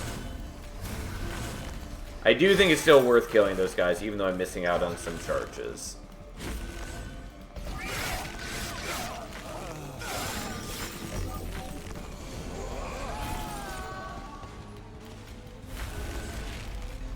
The problem is I don't know if I'm going to hit Intrinsic or not. Well, I think we still are going to take... I think we're still going to take draw after this battle, and we're just going to hope we hit Intrinsic, and if we don't, it'll just get a little messy, but workable. Alright, so that happens.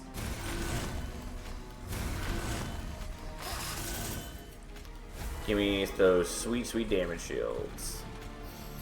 I'm not like crazy strong, but we also only have 110 shards right now. Cell's not like ridiculous. Unfortunately, Soul Siphon does fuck all for us right now. Technically, it's worth a charge, so I'm still gonna play it. I could have used it down here to generate some charges to make the Reap deal a little bit more damage to Fel. It would have been 48 extra damage. I'm fine. Regardless, doesn't matter. We got more than enough damage to kill Fel. Even with that doing nothing, because it doesn't pierce her spell shield. And then she dies.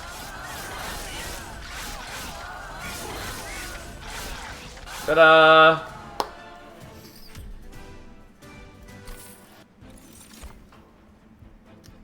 I always play my big guys on the bottom floor because I have a lot to learn. Yeah, it's not a big deal at low Covenant, low shards for that to be the case. And, like, if you're chasing score, you do get a lot more score by playing on bottom floor.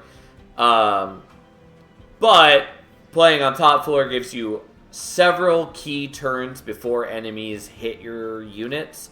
So you have more time to, like, get your units all, like, set up, to, like, fish for your defense, to start scaling your attacks so that you can do enough damage to kill the enemies before they leak to the pyre. There's a lot of benefits to setting up top floor. Also, all bosses enter from the bottom floor, and so again, it gives you more time to recover after the waves are done and as you are transitioning into the relentless fight. There's just a lot of benefits for setting up top floor, and so it does tend to be what you want to do.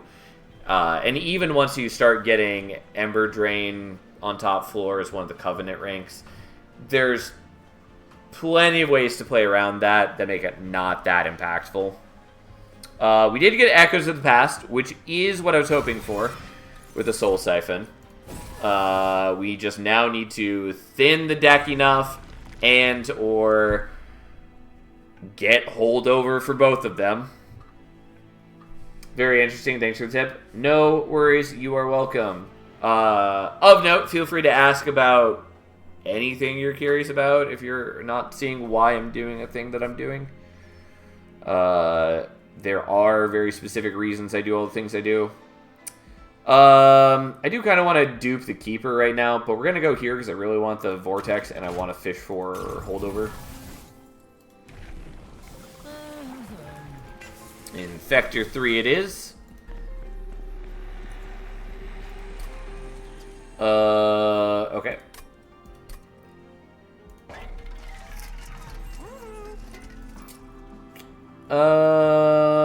I didn't even look. Was there intrinsic here?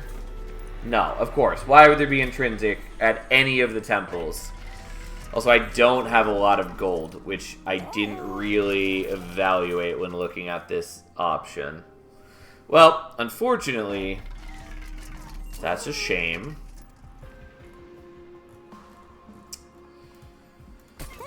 Oh well, we're going to do that, and then we're going to remove some more things. I do want to get rid of the Echo Snares. We are going to get rid of the Plinks, though.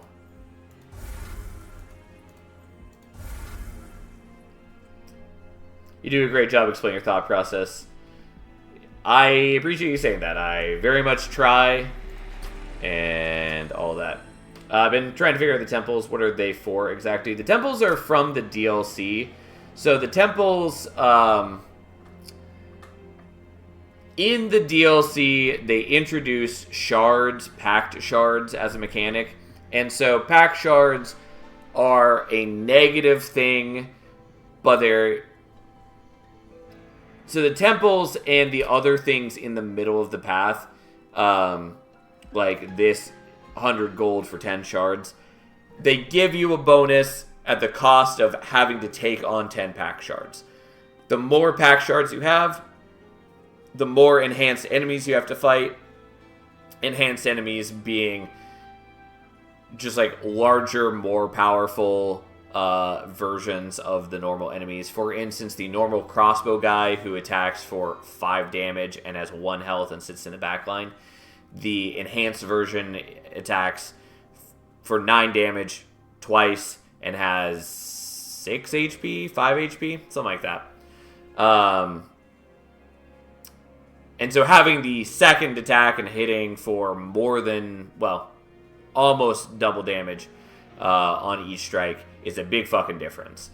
Or the other, like, starting enemy that is 2 damage and 45 HP. The enhanced version has 4 attack and, like, 70 HP.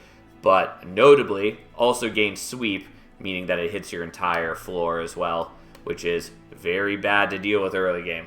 So, the more shards you have, the more enemies each battle you'll have to fight their enhanced version.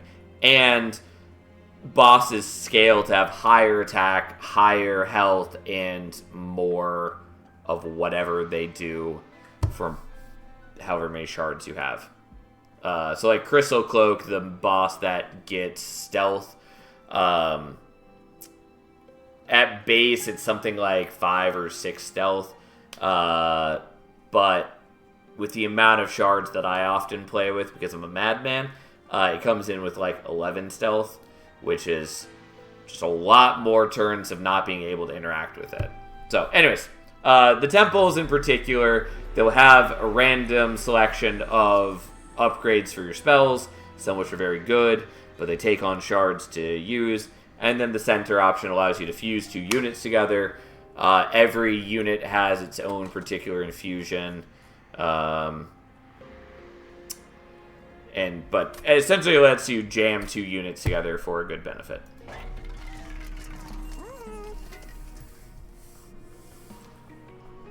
Okay, so you get some sort of buffs with the added black shards to make the run tougher. Yes. Also, if you get to Seraph with 100 or more shards, which is why this says, like, out of 100. If you get to Seraph with more than 100 shards and beat Seraph, you have to go to an additional battle after that, which you will see in a moment once we get there. So a lot of people will try to get as close to 100 as possible so they can do that extra battle, but not take on so many shards that it makes things more difficult. But yeah, if you're new to the game, don't worry about shards too much. Don't take on too many. You are perfectly fine just getting used to things at a slower pace. I don't have anything else that can take the magic power. Whatever. Is that the real boss? I mean, it's equivalent in function to, like, Slay the Spire's heart extra boss. It's pretty common for a lot of deck builders to have an extra unlockable boss. Not every deck builder does it, but it's pretty common. So yeah, same idea. It's definitely not as hard as the heart, which I appreciate, because I think the heart is largely too restrictive in its requirements. But yeah. Well, I have to do this down here if I want to kill him. And while I do want to generate those charges on not this floor, I also don't want to deal with the Scourge card. There's that. Here's this. Here's that. And here we are. Unfortunately, my damage shields are going to get worn off real easily, but whatever. Oh, I actually should be doing that on Spine Chief because he gets more attacks. There we go. You're dead, so we don't have to deal with Scourge cards. Here we are. But yeah, Divinity is definitely hard when you start out. I think it is overall not that difficult once you know what you're doing. It's just that mostly it requires you to be building... well, fuck me. Oh, I'm literally 1 damage away from killing this in a single blow. So, I have to still do this on this floor, but as soon as we do that, we easily kill this. Because we just hit the break point where we don't have to waste an extra attack on it. Anyways, it's not that big a deal that we get one Scourge Guard.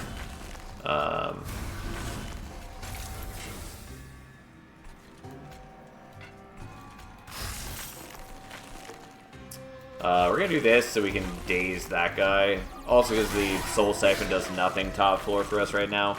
I really need a thinner deck and or I need holdover on both of those to do the shenanigans that I want. Yeah, we do have the Hell Vent on that right side.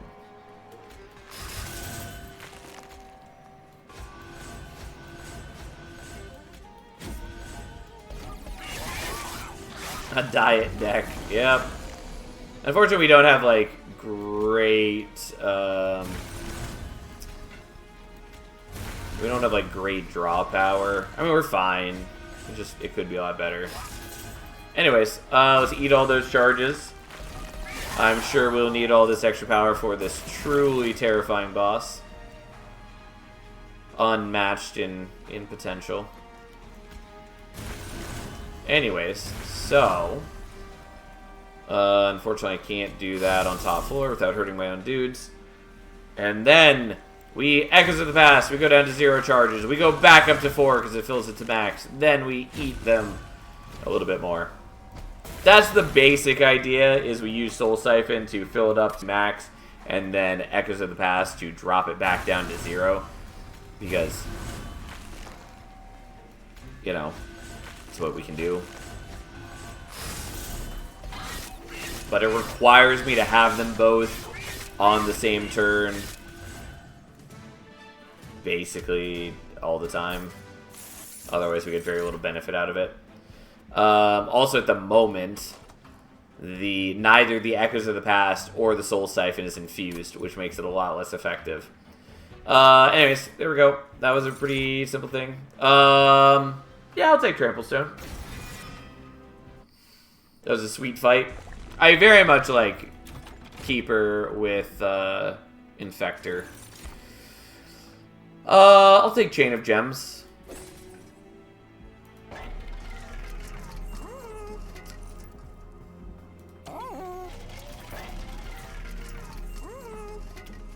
Way late to show up, Dun Echo, you bastard.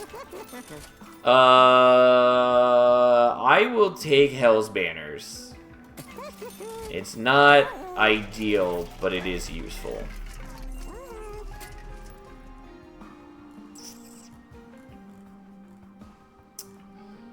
I guess we're going to do this. It doesn't matter a ton right now. Hell's Banners gets rid of the only... Okay, we can at least hold over Echoes of the Past. Realistically, I should probably hold over Soul Crushing Guilt. That's fine. Who cares?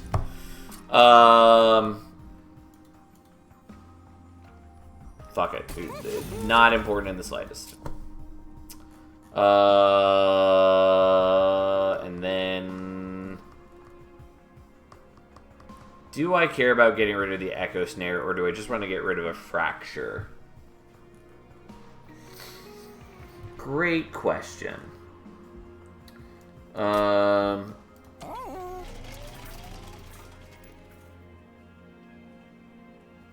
Slay the Spire, I always go for heart fights while trying to climb Ascensions. To be fair, in Slay the Spire, it still counts as a successful Ascension climb as long as you beat the Act 3 boss, even if you lose to the heart. In Monster Train, if you beat Seraph and lose to Divinity, it does not count as a successful run. So you can't climb Covenant as easily if you're doing that. But, I mean, I think it's a reasonable fight. And it's not bad to learn it early. It's just that people tend to have problems with the Divinity fight because it asks for a very different sort of thing for you than the normal, like, Seraph fight does. The big focus of the Divinity fight is the waves. Whereas, and the waves, especially as you get to higher Covenants, are much larger and much more deadly than most other fights. Like, basically every wave is 5-ish units, and a lot of them have 3 tanks, which can be very difficult for a deck that doesn't have a lot of hits and doesn't scale very fast to deal with. As long as you know what you're doing, it's not so bad. You just have to be very mindful of it.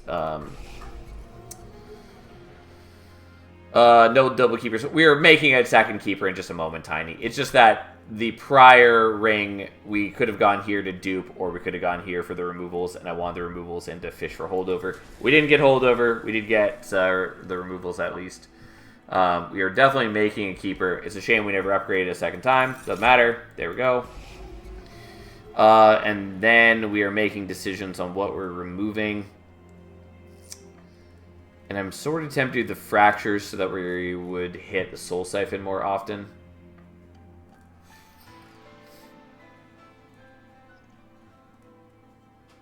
It did not snow at all here this year, which I was a little sad about. But to be fair, I don't like driving in the snow.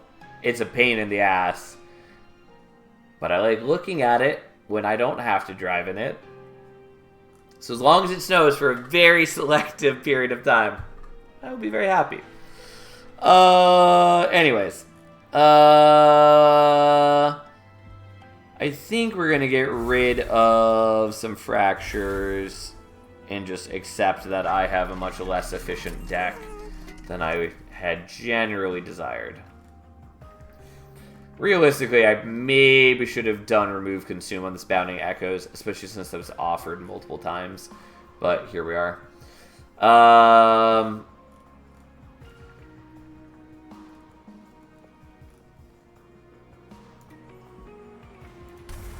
Sure. Ooh, look at Mr. Sal with his I can drive. Well, I didn't know you couldn't drive, Sal, or Tiny. Oh. Anyways, it's time for Patient. We're fine. We've got Chain of Gems, so even if we don't draw our damage shields and he starts top floor, we're okay. Unfortunately, I don't have enough capacity for turn 1 to play both of these. Whatever. It's okay. We'll make do.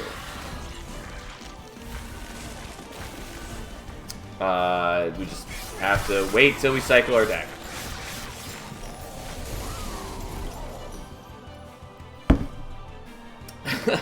Being medically driving banned eats ass, I swear. Like, 4 of the meds I'm on are do not operate heavy machinery tier.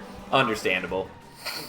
That does sound, what we in the biz call, pretty frustrating.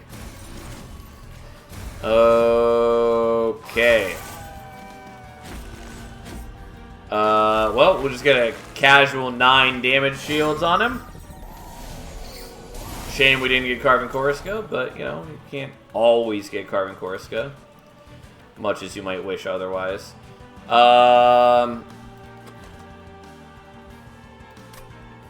Alright, I'm going to wait one more turn for the Bounding Echoes, even though that feels a bit silly, but I'm playing pretty greedily overall in terms of what I'm doing.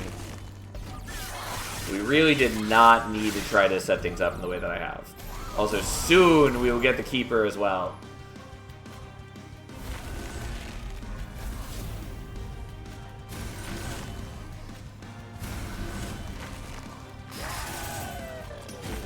Alright, and then we fill it back up.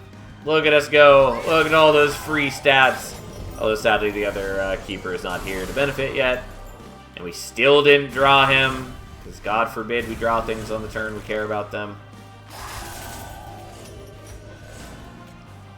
You know, we'll daze you for a bit.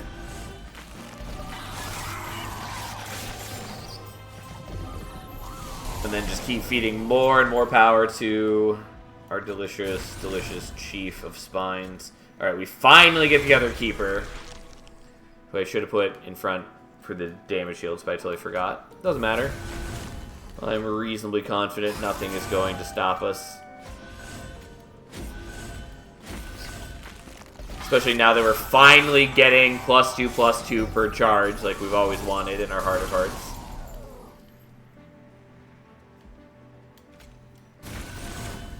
Oh no, we're incancing Big Bad Seraph. He's increasing his power exponentially. This would be a lot better if we also had increased charge max. Sadly, we don't, but hey. Oh.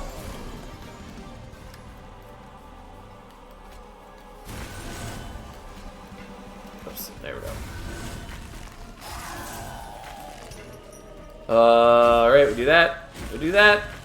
And then we can't do Soul Crushing Guilt. That's fine. We've still got like 9 damage shields. I am not wildly concerned.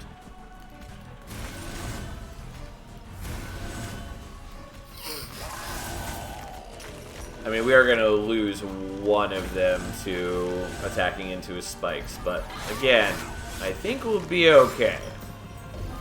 Even the Backkeeper that we didn't draw till halfway through the fight is up to 99 attack now. Also, they start at how much base HP? Oh, I can't even see. Whatever. Anyways, point is, Seraph is getting bodied real hard. Pretty hard. Alright, a casual 719 times 3. We don't have 3 holdover cards. You're really min-maxing Monster Train. Yeah, I think it is 25 HP is their base. It's 25 or 30. It's 20. Wasn't even 25. Well, take Shard of Divinity. Why not? There's literally no downside to taking it ever. Unlike blank pages. I love blank pages. I think it's a lot of fun. It's just that if the units that were created didn't cycle back into your deck if you didn't play them, it would be perfect. It'd be great. No downside, almost ever. It's sadly not the case. Stop drawing the 2 keepers at the same time. A very simple request. Also, I should have given you the damage shields. Whatever. Fine.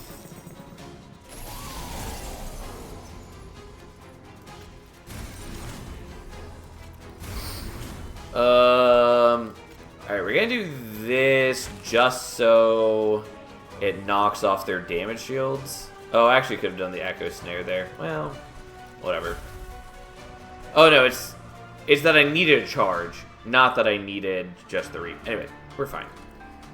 I knew there's a reason we were doing it the way we were doing it.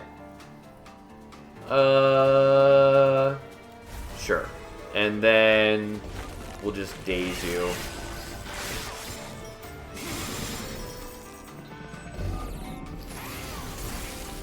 Well, that's a big boss. Yes, it is notably large. Okay. Well, we're gonna greed on the charges front and wait one more turn on that.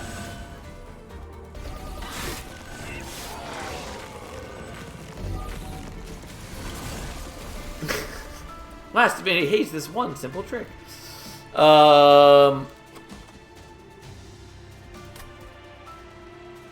Yeah, this is good enough to do now, finally. I meant to play that on top floor so we wouldn't be triggering his thing. I didn't mean to. Whatever.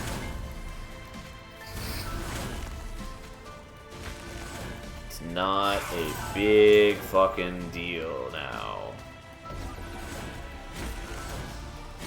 Oh, boyo. Alright, thanks to lots of attacks and trample, we do cleave through our great and terrible opponents. And finally,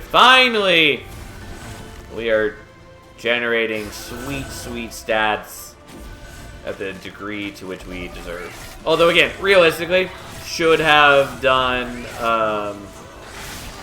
like, the Keeper into Keeper infusion. Would be a lot stronger than what we're doing. Realistically, it does not matter in the slightest.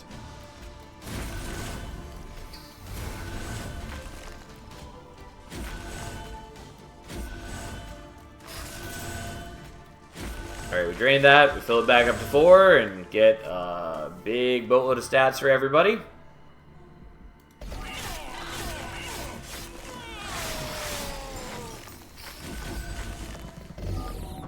Okay. It does feel bad that I only set up my keeper over halfway into the fight, but whatever. So be it. It's not like we really need it, and we're still pretty impressive even with a delayed start. It's not kill Divinity by turn 5 strong like it was with the whatever those things are called. Paraffin Enforcers, the Blast Run.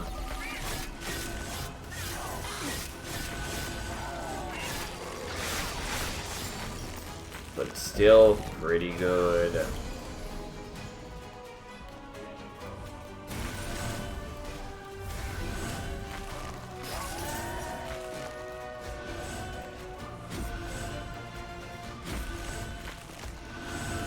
Alright, just up to a casual 664 times 3 with trample.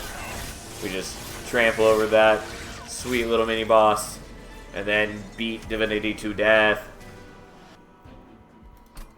Yeah, who needs Relentless in Kidu? Who really needs it?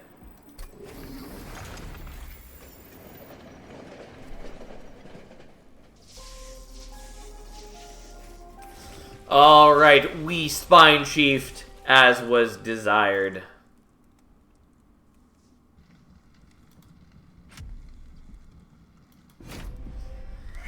Okay, back to random we go. Well, they really want Wormkin right now. Okay. Ritual Battle is great. It is a little less good into Chased, because they do mess with the Rage. Still doable, just a little concerning. Imp in a Box is fine. If the Imp that came out cost 0, it would be just so much better. As is, it's not bad. It's just also not fabulous. I'll take the Faulty Loader. Technically, if we went Wrathful, it can be a little worse, but mostly it's still better. That's an interesting spread of options. Conscription Notice is good, and it does help us with the first couple rings, which is nice. I don't think we're going to really need that help. The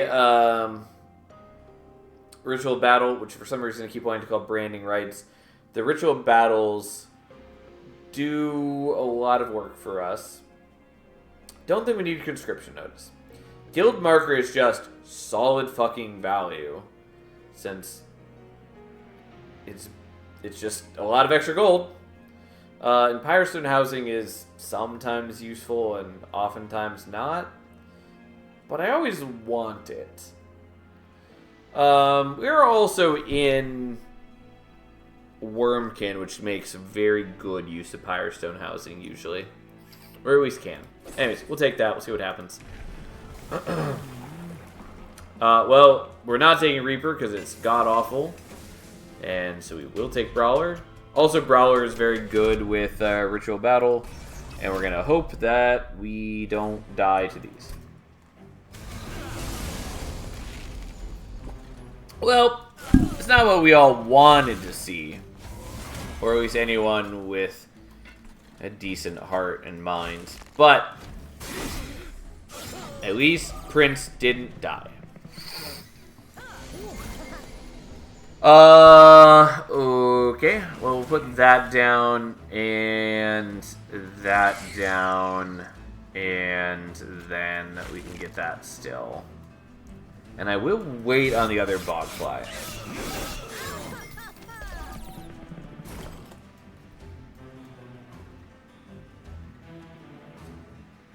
Are you team Wrath tier 3 gets trample, Sal? As in, you wish to see Wrathful Prince, the revenge, gain rage, slay, gain armor. You want to see that gain trample?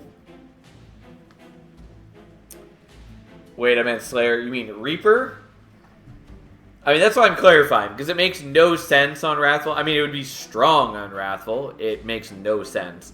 And no, I mean, like, I'm sort of okay with that for Reaper, because it at least gives some purpose to running Reaper. And, like, when I was doing, well, any of the times that I was doing the win a run with every full champion path, like, the only way I was able to make Reaper a meaningful part of the team was either to get Trample or to get Multi-Strike. Because otherwise, like, I mean, it's a bad path no matter what you do. But yeah, like, it needs something. That said, I'm not totally on board with giving it Trample. Trample's very strong, and it also doesn't fully really address what is problematic about trying to use Reaper. So I don't know that it's really what you want anyways.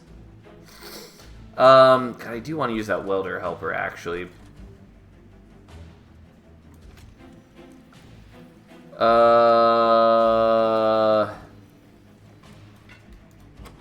Yeah, we can still play that Ritual Battle. Okay, I'll do this. I think the armor is too good to pass up. I actually should have just played him in front of Prince and then just left him there. Well, no, I didn't want to get Ember Drain. That's why I was doing it. I remember now. Because I very much want to make sure that I at least get to play that once.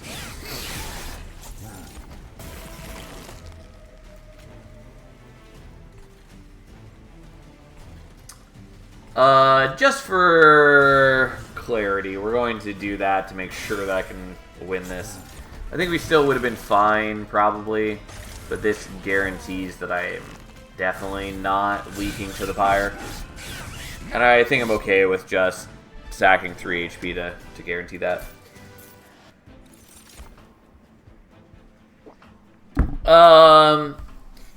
Well, that, again, is an interesting spread. I lean towards taking the Hidden Passage. Overstacking is good. It's maybe not necessary here. Vent is pretty okay. But we're going to do this.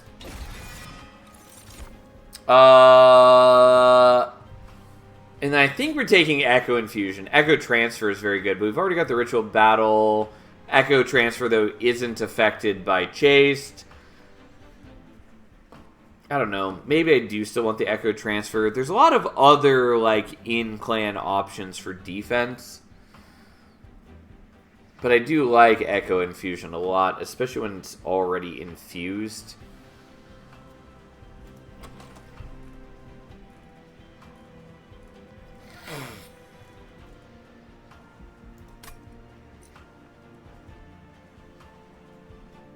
You know what? We're just going to take Echo Infusion. We'll see what happens. Well, give me that sweet, sweet banner unit. No. I wanted a sweet banner unit, not this garbage. We'll take Alpha Fiend just for the moment. And for a bit of safety, we're going to give him HP as well. But that's very much not what we wanted. I wanted essentially any 2 capacity unit so we could also fit a Bogfly or an Imp behind them. But whatever. I suppose I do have the Hidden Passage too, but it's just not helpful enough because Alpha Fiend also costs 2 Ember, which is not ideal.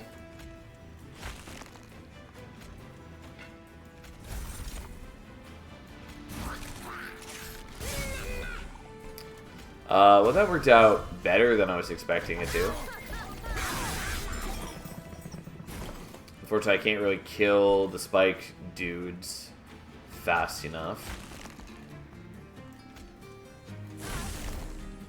So I do have to lose some armor. We do have the Echo Infusion coming up, though. which mitigates the situation. Have to go. Thanks for all your help. Appreciate it lots. No worries. Have a nice night. Thanks for being here. Do you stream any other games? I stream a lot of games. I stream basically any notable roguelike deck builder. I also just stream a variety of other things depending on the mood. Like most recently, we played through Lorelei and the Laser Eyes. Later this year, I think Spell Rogue is coming to 1.0 in quarter 1. So we'll definitely check that out more. There's a variety of other things. But yeah, roguelike deck builders, roguelike dice builders, interesting puzzle games, a lot of tactics games. Cool indie games. That is my jam. Fuck these guys. Really wanted a ritual battle again. Oh well.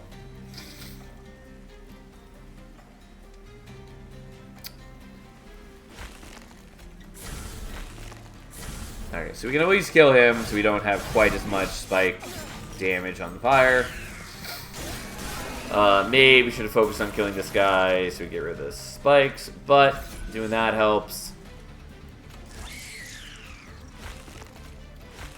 There we go. Oh. Well, fuck me.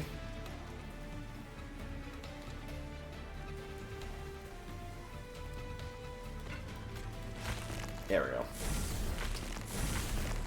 Yeah, it didn't quite get the kill. We're very close.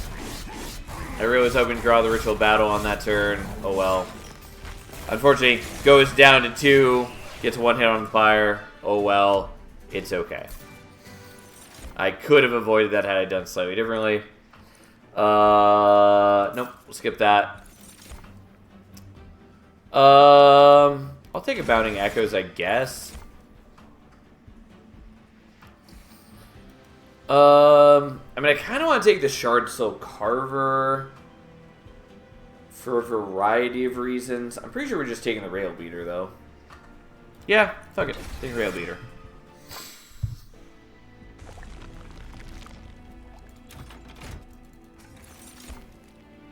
Ooh. Split Anvil is not bad here.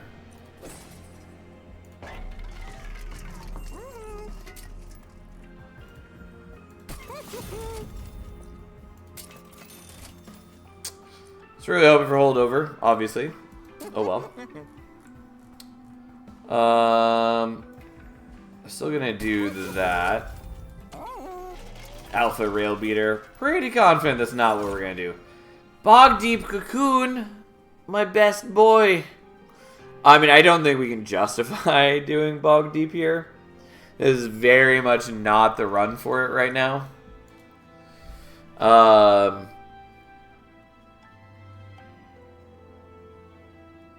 But I do like it. Also, Trample with melee weakness is very potent. And we do have the melee weakness on Strike from Rail Beater. But I think we're just not going to do it. Infuse into the Rail Beater. I thought about it, but I mean, maybe. I could. It's not really what I was planning on, though. I think we're just going to skip that. As much as I love it. Well, one of these is not like the others. It doesn't work as well with the split anvil plane, but so be it.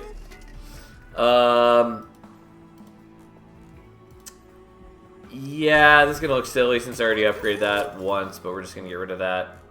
I probably could have afforded to have kept it in, but it's fine. It's just, depending on the order that I draw things in, it makes things messy, and I would rather uncomplicate that a little bit.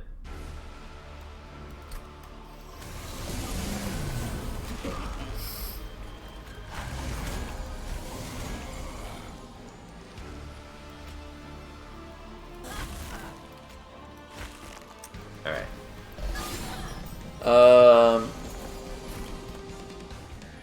Okay, so you are going to go there, even though you're maybe going to mess with things a little bit. Now, because of Split Anvil, these are 0 cost, which is nice.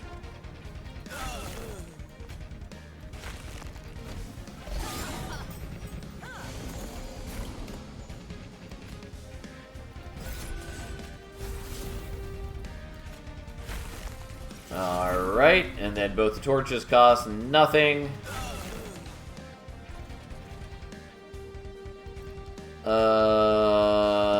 So I can do more damage to Talos, but I'm pretty sure we're gonna kill one of these guys while we can. I actually probably should have killed the other one with the other torch. Oh well. Just reducing incoming damage is good when I don't have a lot of repeatable damage mitigation. Like, I've got the Echo Infusion, which is good, but my deck is thick, and so I only am going to see it a couple times in this fight.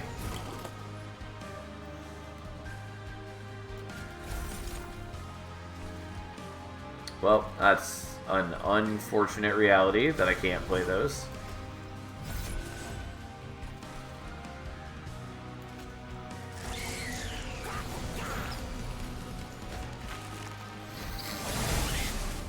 I can at least weaken them a little bit.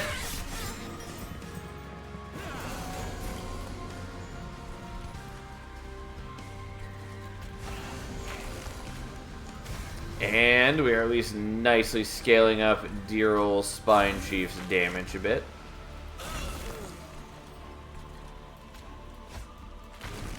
There's no point putting more Reap on this guy. As much as I like to kill them so they don't hit us with a sweep, it doesn't really matter. And there's no way we were killing them before they got to attack here. And they don't directly kill any of my dudes, so... who needs it?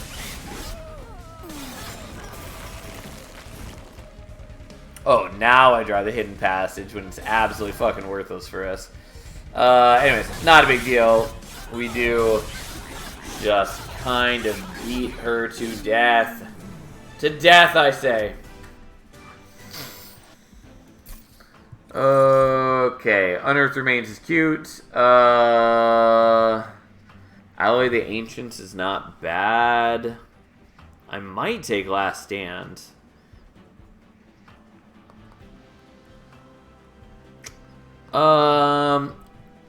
It's the greedy, unnecessary play, but I'll take it. And then Deranged Brute shows up. Alright, fuck it. It's a Deranged Brute party.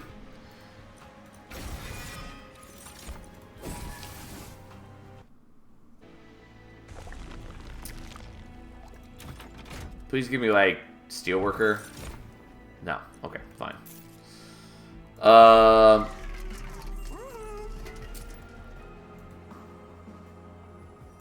The problem is that the multi-strike doesn't really matter on him.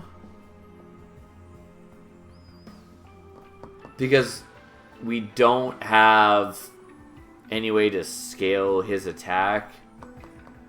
Like, because our only source of rage is going to be the Ritual Battle, and it's just plenty good to put that on Prince already. I mean, I could give him the, like, Rage 7, but I don't think we need to do that. I will -2 this, which is a little weird, but that's fine.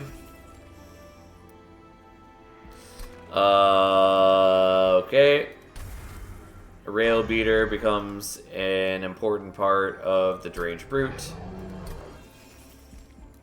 And then we're just going to do HP and HP on you.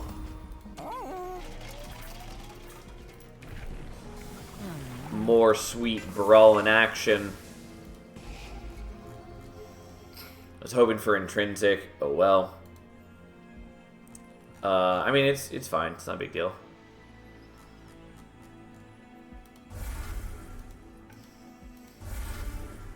Alright, well, we have a very clear general game plan ahead of us.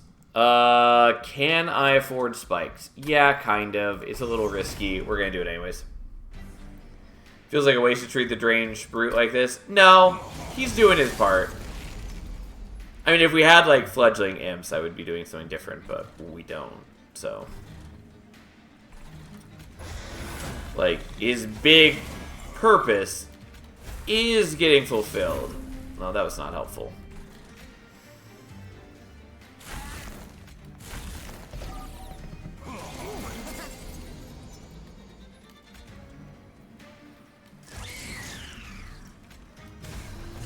Okay, we're gonna increase your HP.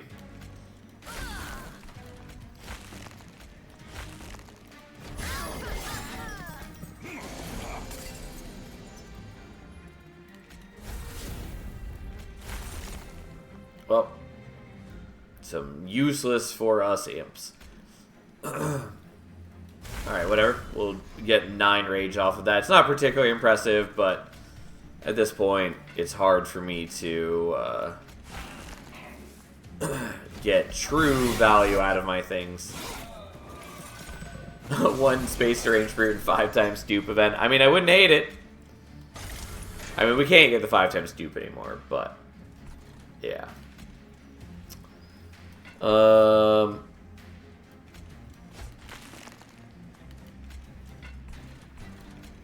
Oops. I could have ascended the Bogfly. I didn't. I could also just play out the Bogfly and let it die here. Oh well. Oof. Yeah, this is more damage than I am truly comfortable with.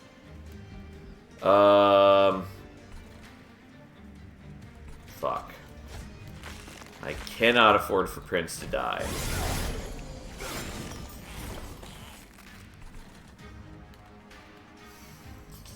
Well, that's a problem.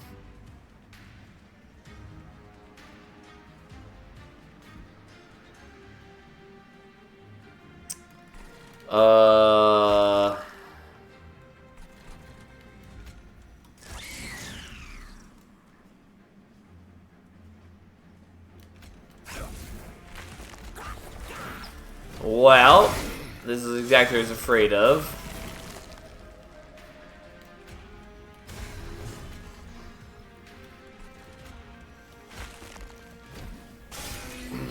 I was honestly wondering how you solve spikes. Well, the hope was that we'd get to Echo Infusion a little bit better. And it did not quite work out as one had desired. Also, keep forgetting that you also have spikes, which makes this not work.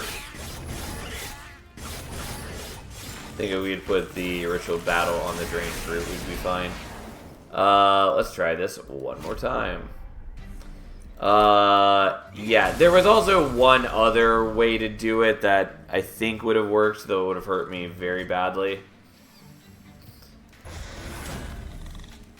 So, we'll try this ever so slightly differently. There's a number of things we can do to minimize some issues.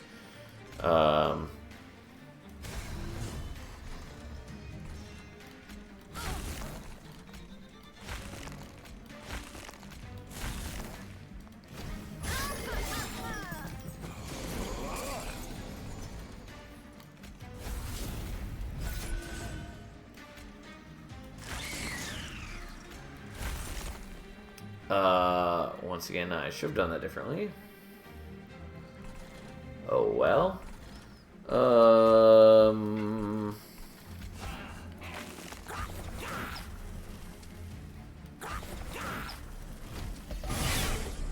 mean, realistically, if I just got a welder helper to hit Prince, that would also be pretty good.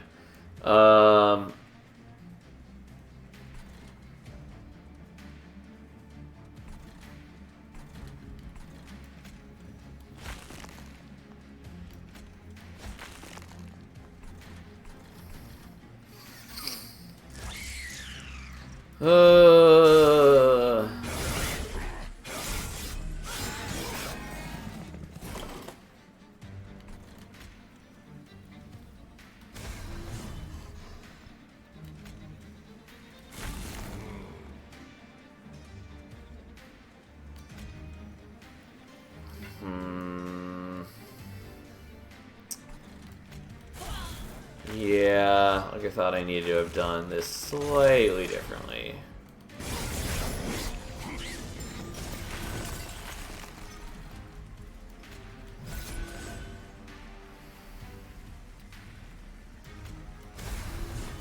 Well, I don't think this is going to go terribly well, but let's see what the end result of this is.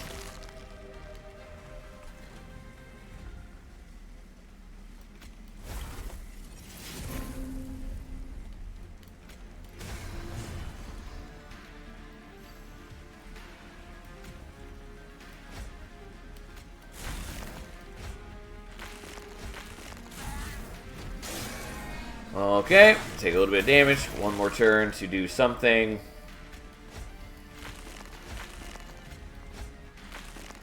Yeah, still 100 away doing it that way.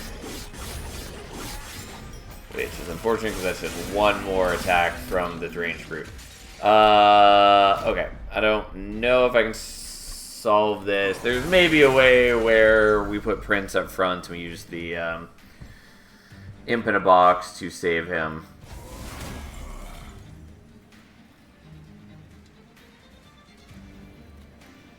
I don't love that, but it is a possibility.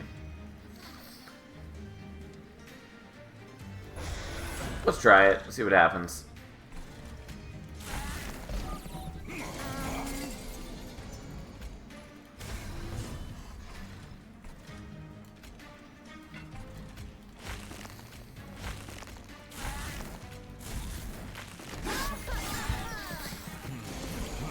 Okay.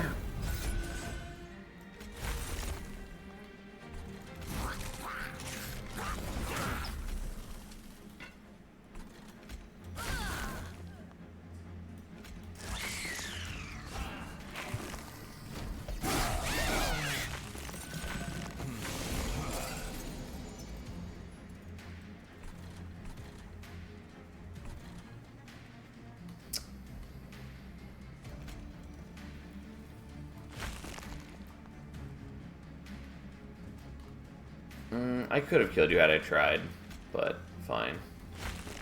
Oh, I don't have enough charges there to kill you. That's a little annoying.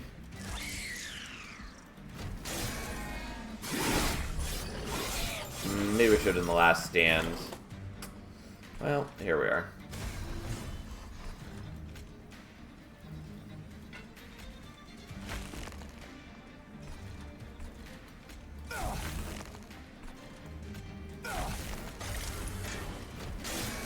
Alright, have a nice night, Fury. Oh, and yeah, that's not quite enough to save you, which is the problem.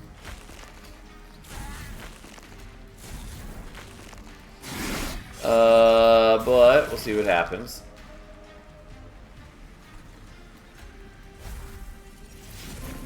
Oh, I needed to be able to play out that ritual battle.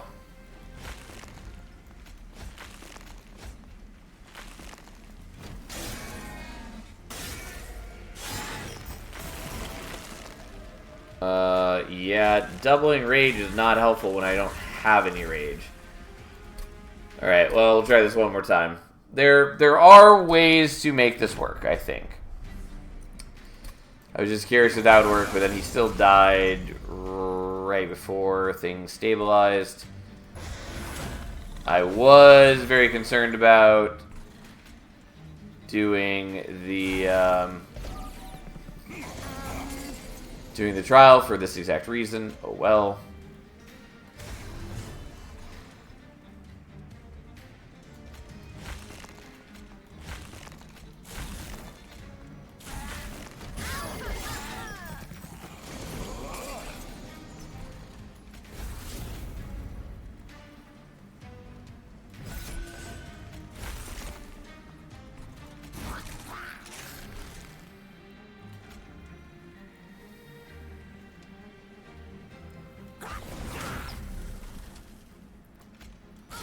Okay, you can die.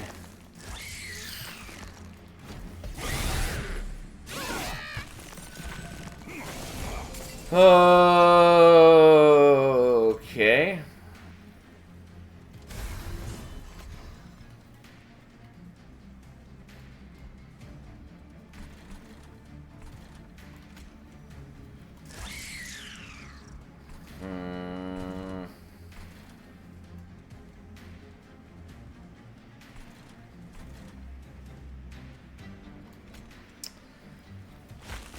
Yeah, we don't quite kill you. That's not how I want to do this, but maybe it works.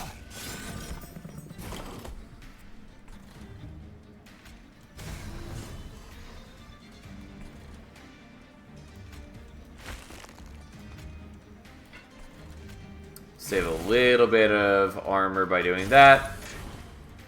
Since, you know, that's pretty decent.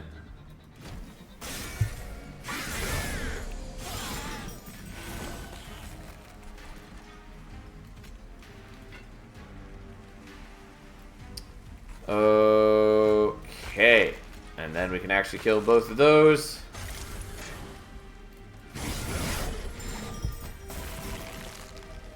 Beautiful.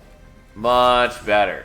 Every single thing is undeniably, absolutely, completely, totally fine. Never in doubt, never in question. Scrub it from your memory.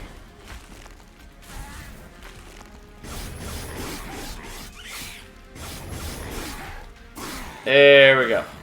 See? We always had it. That was not worth the trial, by the way. I'm still taking it because it's mine, but... Inferno's cute. We're not taking it, although maybe I should. But hey, here we are. I mean, realistically, I probably should have taken it. Especially since I have split anvil. But I got carried away and didn't. Yeah, I really kind of wish I had, but hey. Fine, I'll take Consume Crown. It's not incredible, but it is a little bit of extra scaling.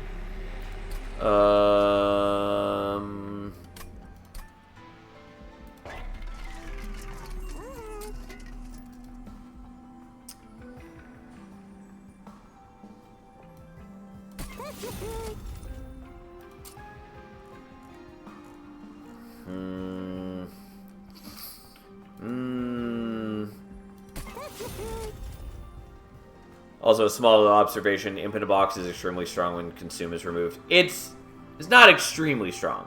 It has high roll moments, but it is not extremely strong.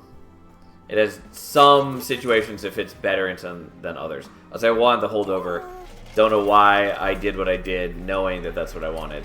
Whatever, that's fine. Really could have used that.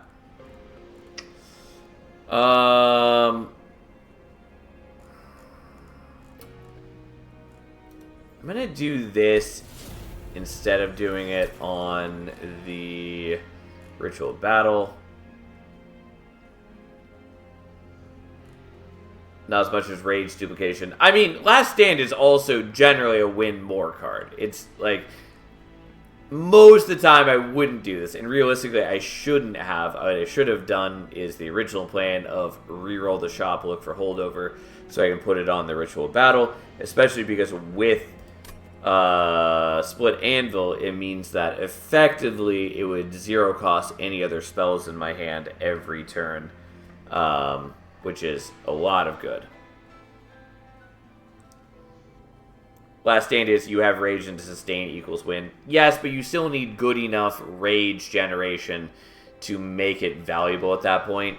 Because, like, if I draw the Last Stand early, it does nothing for me. It only, like, starts being meaningful after I've used the Ritual Battle a couple times.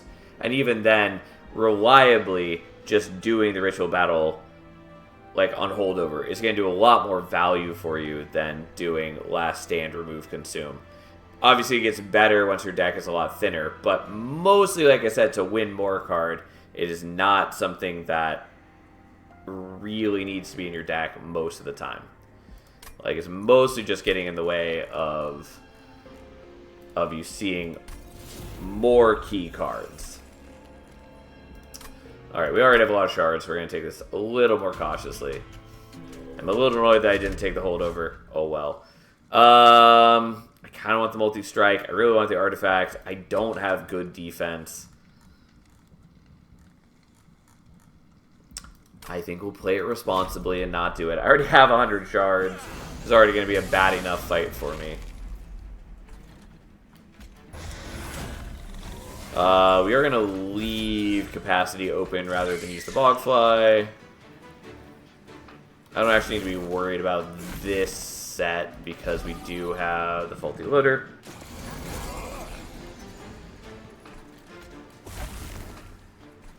Like, point in case, last stand being drawn right now does nothing for me. In the slightest.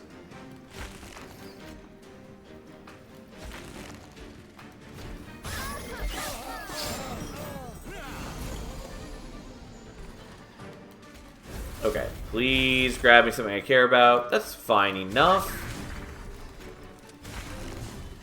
That's not terrible. Really would prefer to have better defense than I have. Oh, at least we got the Echo Infusion, but, like, I am largely lacking at this moment. Also, it's annoying that Split Anvil doesn't affect units. Oh well.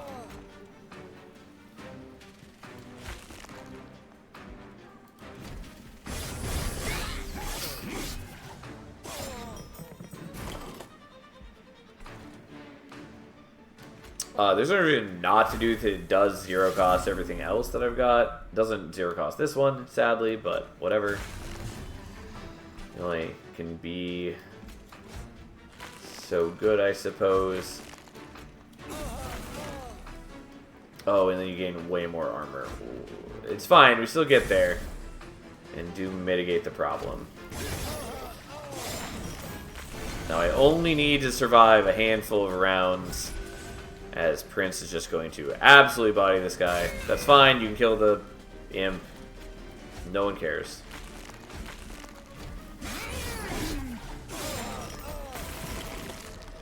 Okay, we will happily do the last stands now, especially because it's zero cost these. Who cares?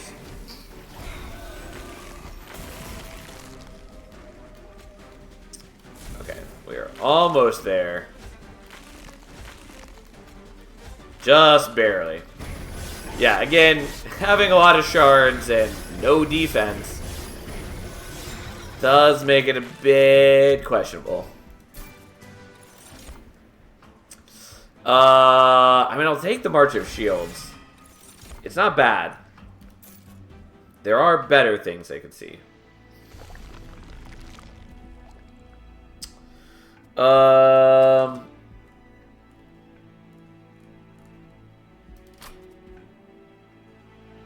Kind of want to go here. We are going to go here. Still wish I had the Steelworker Infusion. It wouldn't have been, you know, like perfect, but it would have done a fair bit. So there is Intrinsic. There is Holdover. So I do want Holdover Ritual Battle, but like maybe I want Holdover Echo Infusion. Defense really is my big problem right now. Could also do March of Shields instead. That actually might work better soon.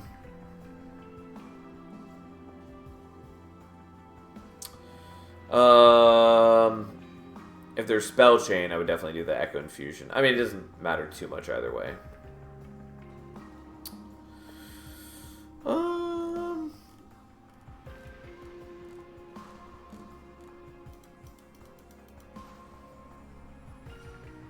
I guess I'm gonna do this.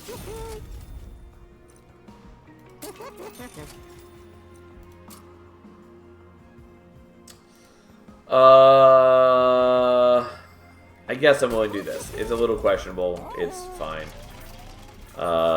Should have probably looked at this first.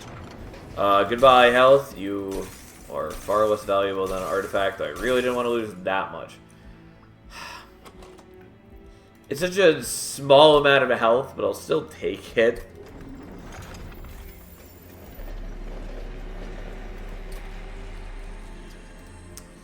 And I didn't get Permafrost. Oh, well.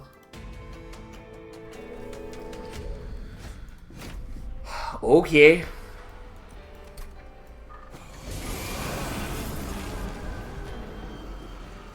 I probably should have given him the, like, Rage 7 upgrade, but I didn't.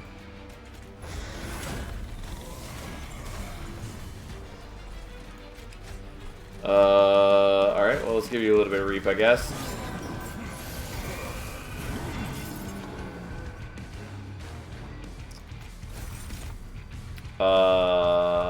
And it's the Extinguished one. Alright. No reason not to play those, since they're effectively free for me to do so. We may as well do the Last Stand. Thanks to Split Anvil, it doesn't change anything.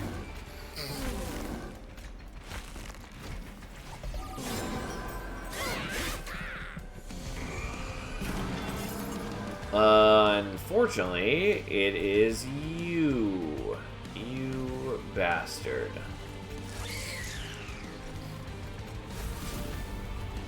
I don't particularly want the Incant Shard.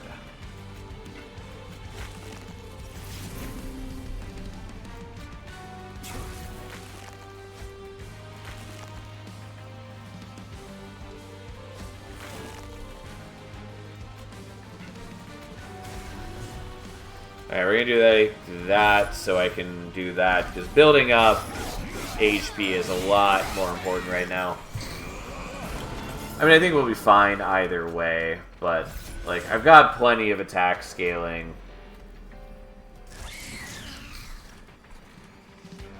What I'm lacking on is defense for the most part, so just ensuring that I make it to Relentless is mostly all that matters.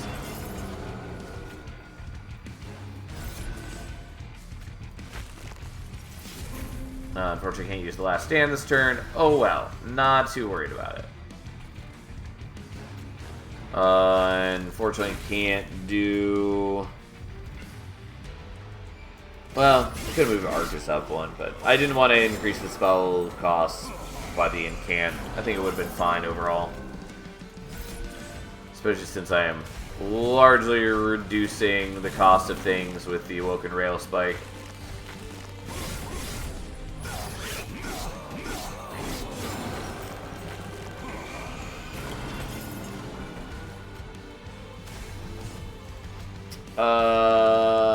You know what? I'll prevent him from dying.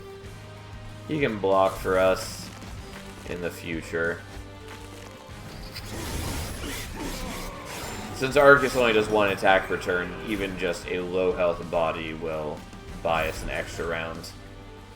Alright, we do this because it minus costs the Ritual Battle. So there's no reason to play it for full cost on its own.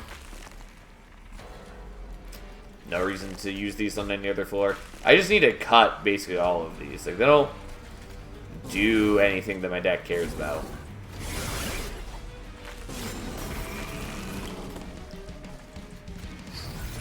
Okay, and then look, it's Last Stand. I could ascend him and we'd be fine. Not going to. Oh no, he gets one round of attacks off. What a cruel fate that we must face.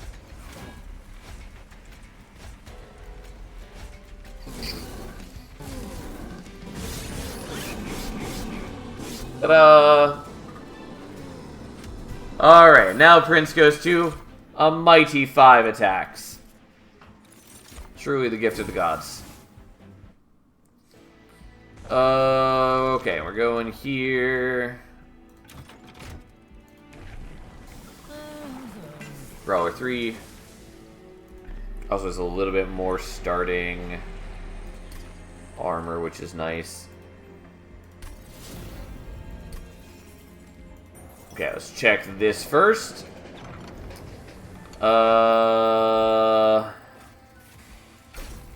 Nope. Not what we wanted. Not that there's really anything from that event I would have taken. Anyways, we're duping the Deranged Brute, finally. And then we're going to give into deep, unknowable temptation. We're going to purge them together, just so they can get... I meant to say we're going to fuse them together, So then we can purge them together. Right. Let's get rid of a torch. And then we just thin the deck for the most part. Fucking spikes. I think we're fine now, though. Unfortunately, I still have not good defense. I have better defense, but not good defense.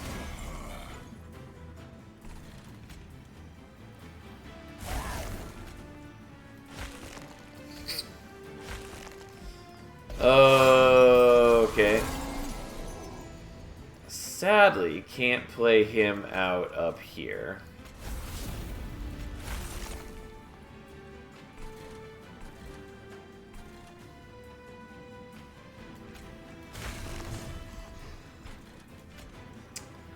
I don't have a way to kill the collector, which is very sad. I keep forgetting that I didn't give him Reap. Well, fine. Anyways, this is why I needed Permafrost for the Hidden Passage.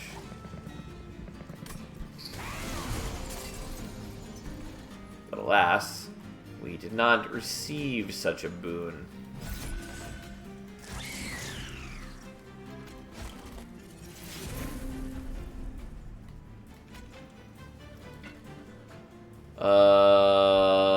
Well, so be it.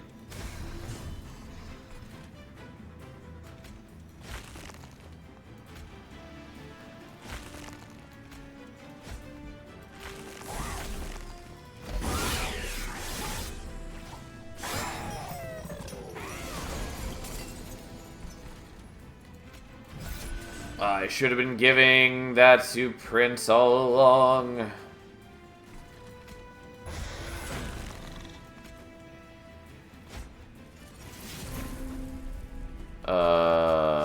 Okay.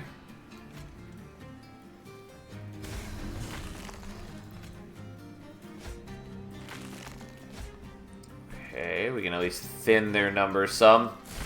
The problem is Prince is still dying to spikes, because I wasn't buffing his HP from the beginning like I was supposed to be doing.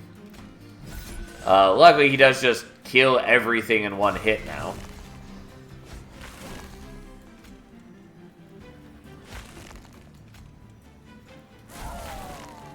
That is not enough, sadly.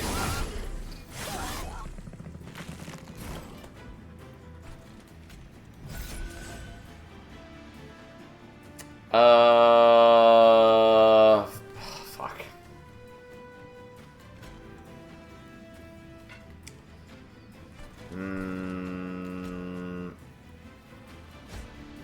Yeah, I thought that was the sacrifice I was going to have to pay, which I'm not happy about.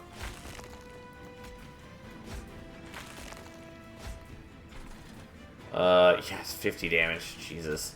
Well, this is the sin that I've given myself for accepting this trial.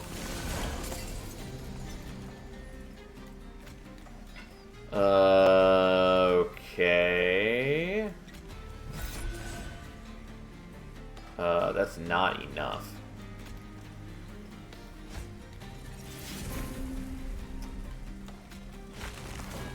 Yeah, I fucked that right at the last moment by doing that in the order that I did it. I mean, I had to take a bit of a guess, but I didn't know. I didn't know. Regardless, I think we can still maybe salvage this. It's just we lose a tremendously powerful prince and have to just do this shit instead.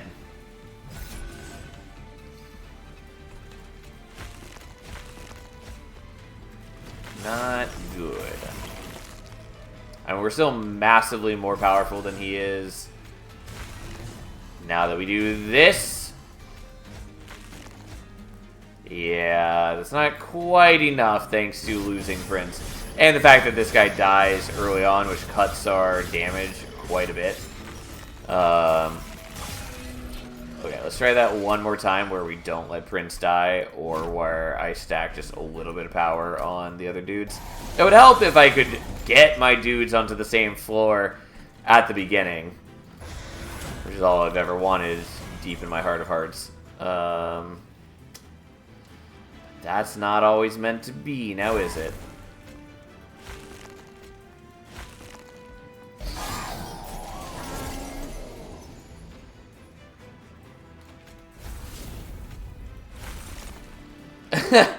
I feel like we learned a little from the last Spike's floor. Well, the problem is that I refuse to not have all the power that I need.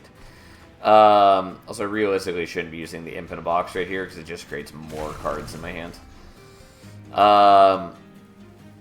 Anyways, the point is, I really badly want the gold from this trial. So there's not really an option for me to avoid it. You're correct that I'm not happy with this turn of events, since it was the worst trial for me. Like, Heaven Seal would have been absolutely meaningless for me. Could do without any concern.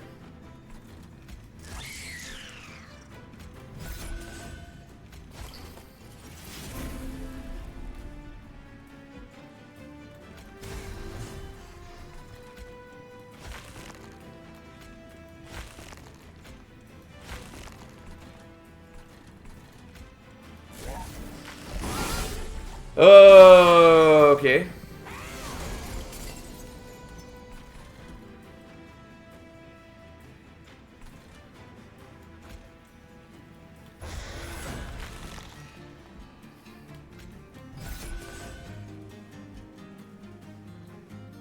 Yeah.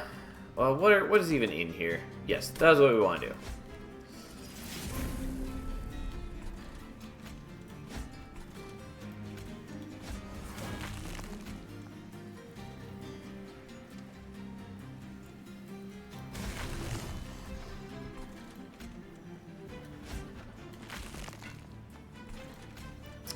Well, let's do that.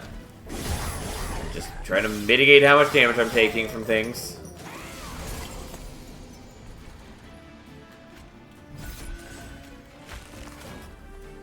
Unfortunately, the Welder Helper, not incredibly helpful. But we can at least mitigate the enemies. Unfortunately, I'm not killing the other massively punishing dude right here.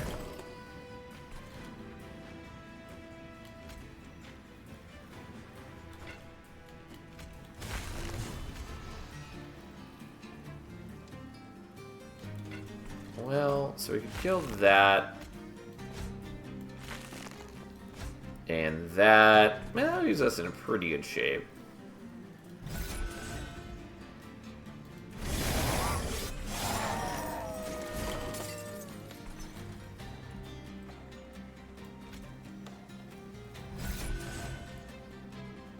Okay, we did what we needed to do, essentially. And here's the March of Shields, which I was pretty sure was coming up, so we can trade that there.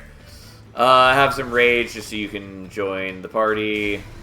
Although, realistically, all we need is Prince to just get a round of combat or two, and he wins. You know what? I'm even going to taunt you a little bit. That's fine. It's just Spike is very bad when our defense is fucking atrocious. Which is the polite way to say what we're actually dealing with. I would love to see Iron Drop Gauge, by the way. Or Tiresome Climb. Or both. Both would be good. Anyways, now that we actually have a round where Prince can attack and do, 3,000 damage on his own, we're good. We're not taking these Dark Deals very good, but not here.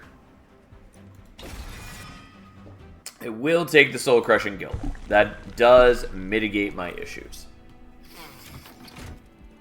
Unfortunately, I don't have near enough to remove as many cards as I would like. The Spell Chain is not what we want. Collection of Tails is cute. We are going to double stack this so I don't have to use that as often. Alright, holdover. Well, we're gonna do that, I guess.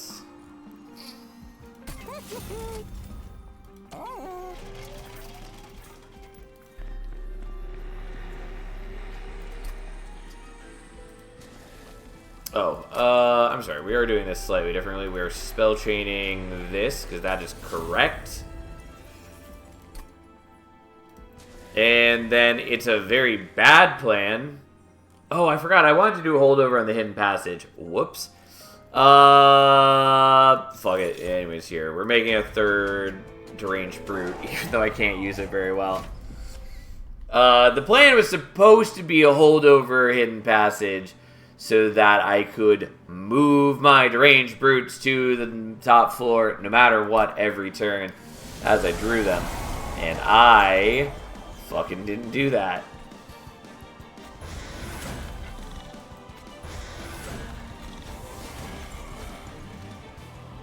So, we'll see how Divinity goes. I also don't generate charges particularly fast, unfortunately.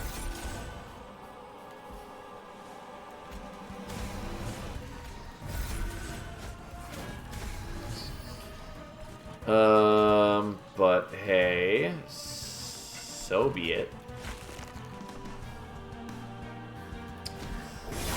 Anyways, I've made a mess of a deck that could have been notably better mere moments ago. Especially if we'd gotten Iron Drop Cage. Sadly, didn't get. Oh well. These things happen. Also could have just not taken 200 shards, of course.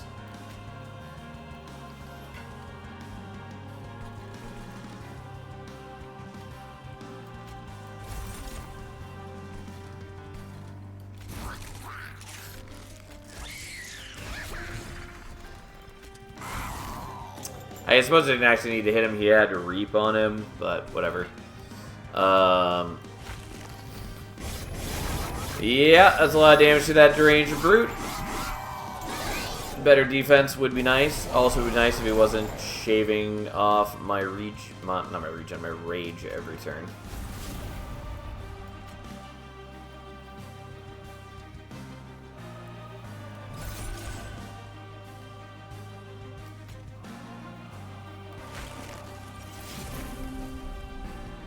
Okay. I do get Ember Drain from this, which I don't love. But it is a thing that happens.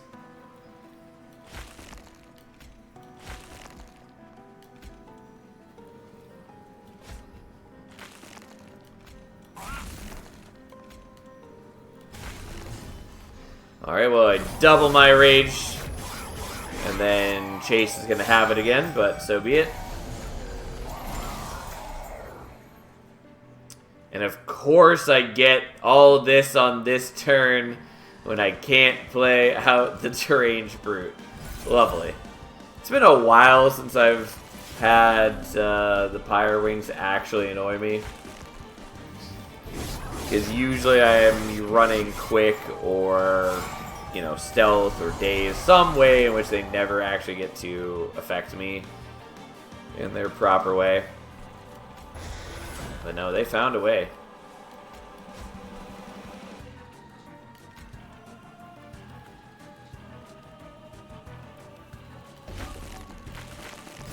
Well, I have a bunch of spell chains kicking around now, but...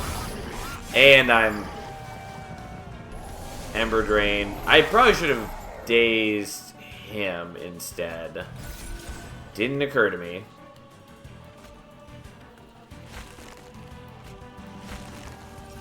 Yeah, it's actually a problem because I'm not... Like, Prince lost all of his attack power, so isn't killing anything this turn. Oh, and that hurts so badly. Oof. That was atrocious. And we lost one of the deranged brutes.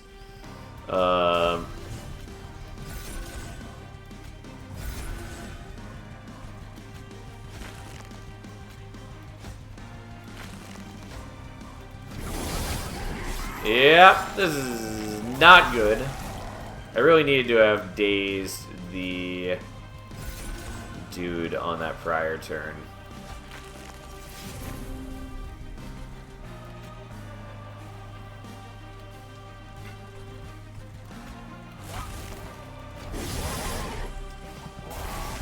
Because now I'm stuck with a real shit position. Yeah, Prince not doing nearly enough damage. I just have all of these kicking around. I can make it better, just not good enough. Yeah, let's try this again. Yeah, my defense is just not where it needs to be.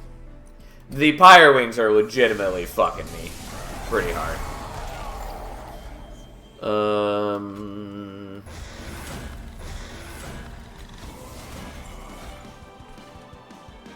Oh, what a world it would have been had we gotten the Wildwood Tome from an event. That would have been nice.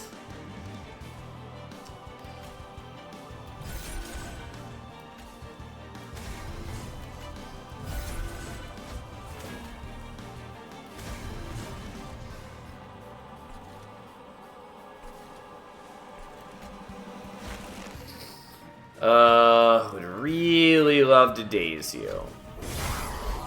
But I don't have the charges there. I don't think there's a way for me to get enough charges.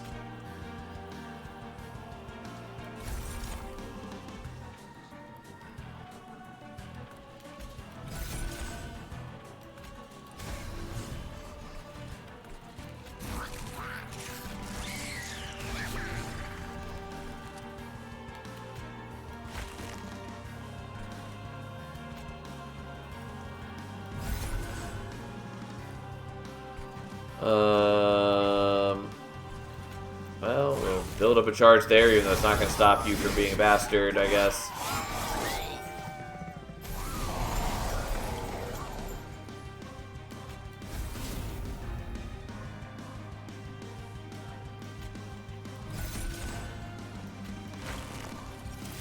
Yeah, unfortunately, then all this shit happens.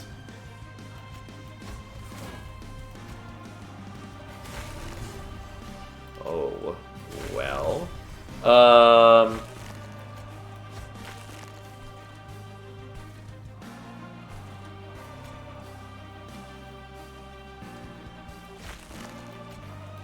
That doesn't really matter. Unfortunately, we get Ember drained, and it hurts real bad, because it takes away all my Ember, and I don't have Carbon Corsair or anything to make up for it.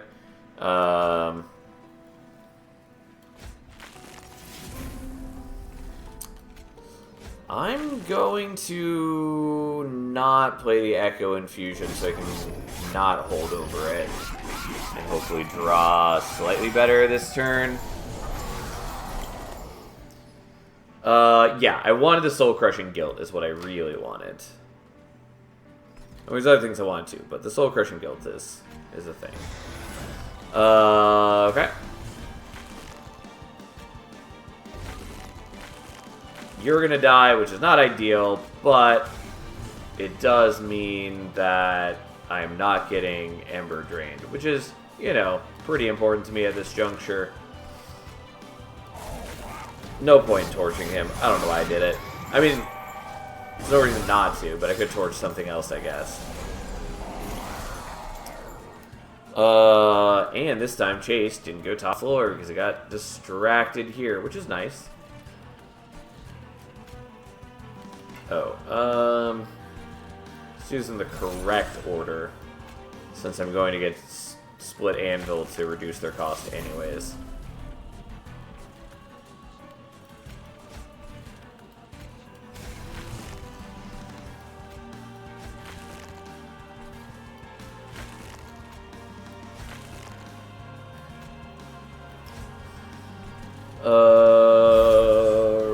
Right.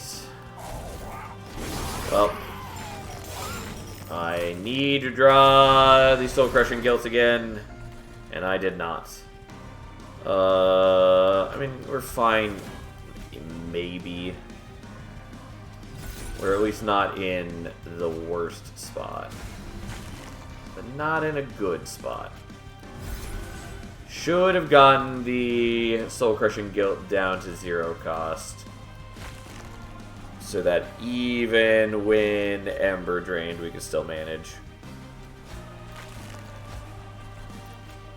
I mean, we at least have Prince at good attack now.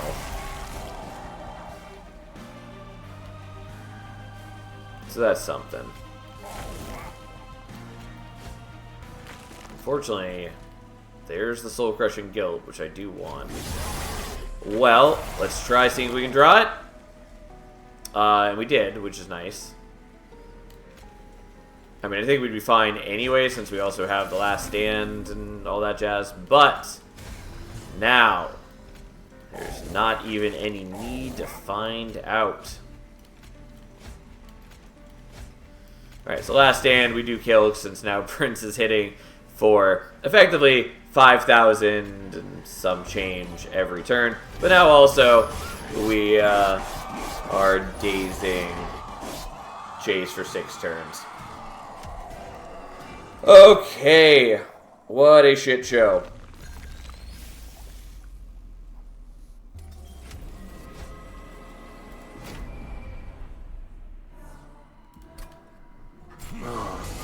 Yeah, and of course it's the damage shield ones. Why would it not be?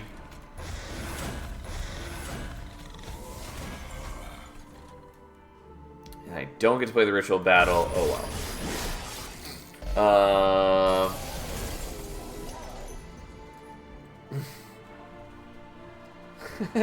Will Salamander eventually pwn Divinity with the shit show of a deck? The suspense is real.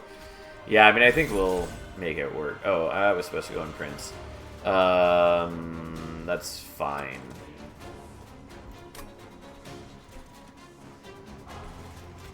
Yeah, I have to do this now. I mean, I could do Brute now.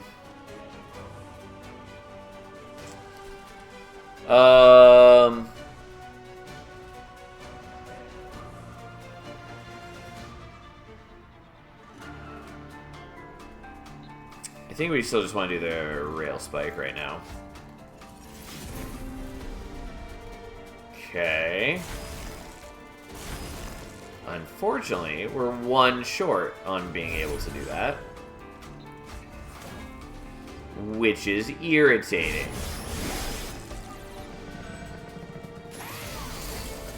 Okay, could have used this a while ago. I don't care, we're just doing that. Let's see what we can get. Whoops.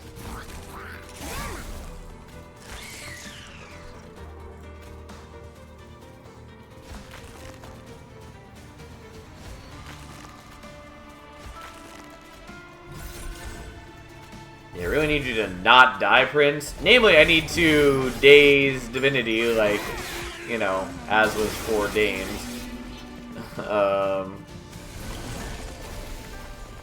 Oof. Yeah, that's rough.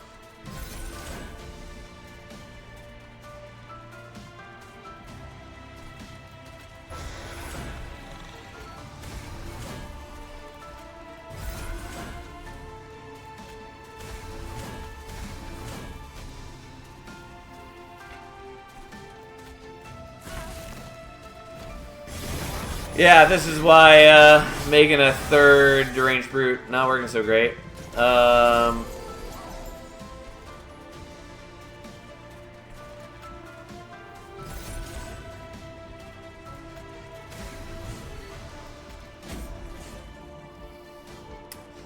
Okay, so you're dazed. That's not enough.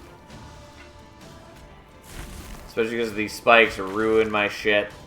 Alright, let's try this battle a second time. So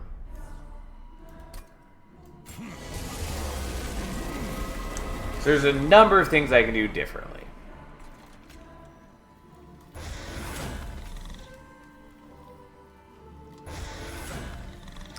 I could set up mid-floor instead of top. Here we are, though.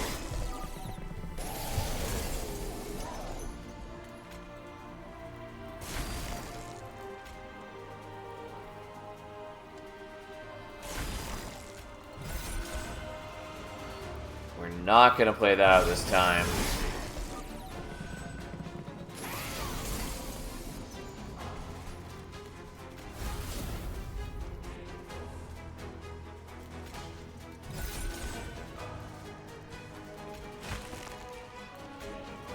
Okay. You are dazed. That is a huge boon to us. You need to die. We're still taking a lot of fire damage. Oh my god, everything's bad. So bad. That's not at all helpful. Kind of.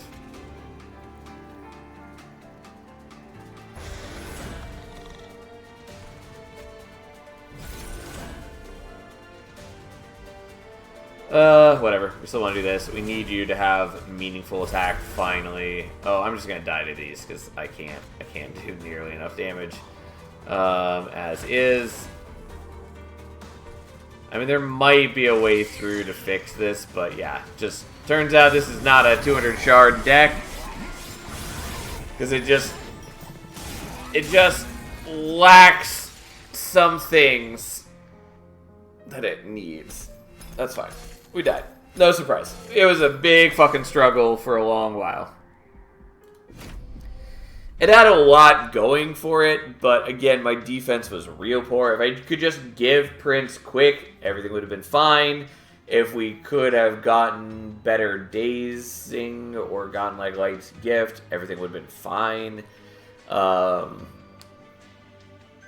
There's a lot of things that would have helped a lot. But here we are. Anyways, we'll do one more.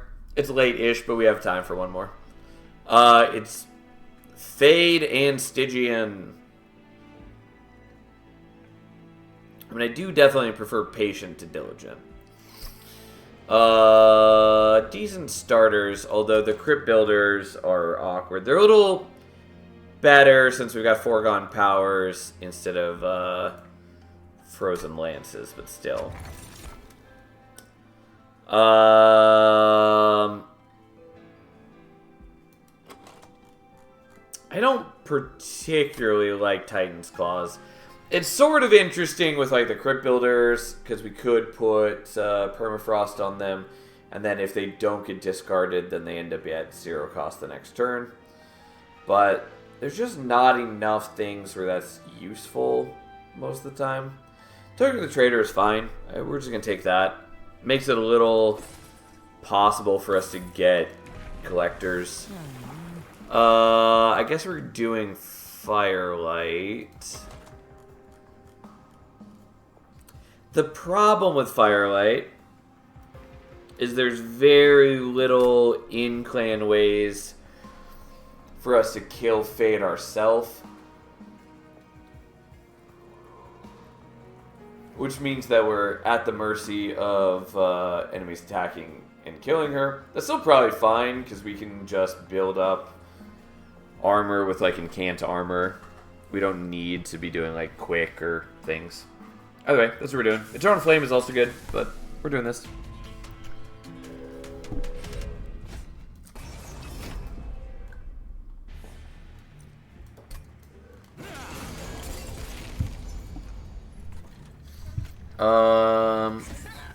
I'm gonna do this.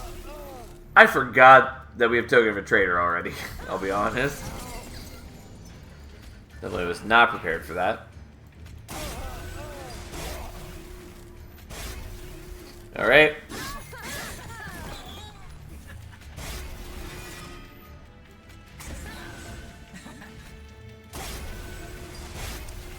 We use that so he has some burnout, so then when Fade dies and gives him burnout, he already has more.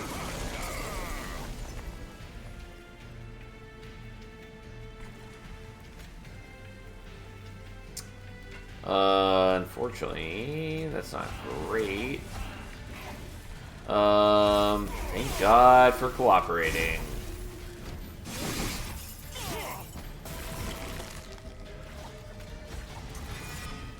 I guess we'll put you there, which unsurprisingly is enough to get the kill. because you're already low-ish and have a fair bit of frostbite. Alright, a solid battle. Turns out Token of a Traitor, pretty decent. We're definitely going to take this draft, though these are all good cards. I kind of want the Helical. Kind of want the Helical.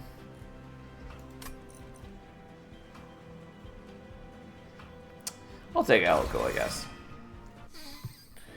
I mean, I kind of want the Stygian unit, but we're going to go to the left here because I very much want the Merchant of Steel.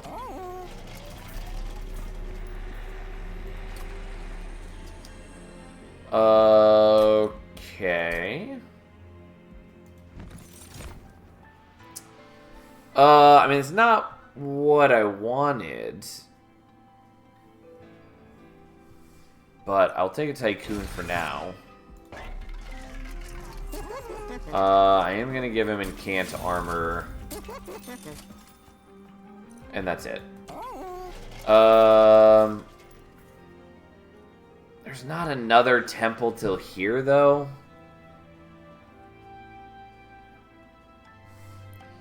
That's less than ideal. And there's not another Merchant of Steel until here. Well, I guess maybe I'm okay with just committing to draft Tycoon.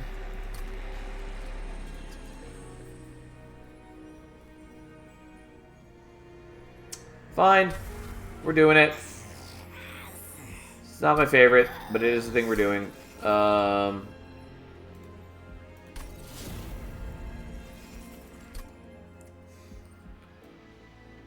Okay. Well, I maybe should remove some units. I didn't think about it in time. Here's a unit draft. Oh, well.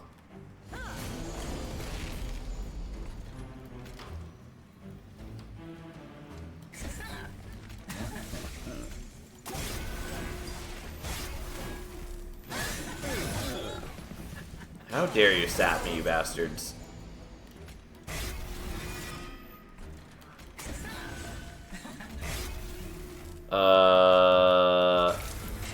No, I just really wanted Token of a Traitor to hit the Collector. I really wanted that sweet, sweet gold. I mean, we've got Wickless Tycoon. Like, we're gonna do some things, but it's not what I wanted. There's no point playing that Steward up top. And of course it discards that. I just wanted to kill him, save myself some pyre damage, and not get a Scourge card. Is that really too much to ask?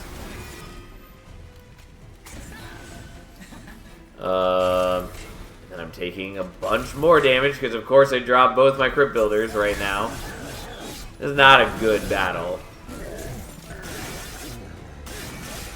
Yeah, okay. Let's try that again. I think I just need to set up on not bottom floor. No great surprise. I tried to see if it could work. Did not cooperate nicely. You're going up there. We'll extend your burnout. You'll die. And we'll try to reform you at a useful time.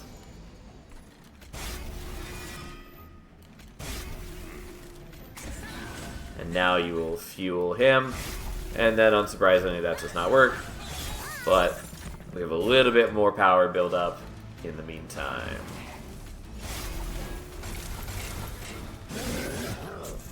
Yeah. Again, things are not dying when we need them to be dying. That is what we in the biz call pretty problematic.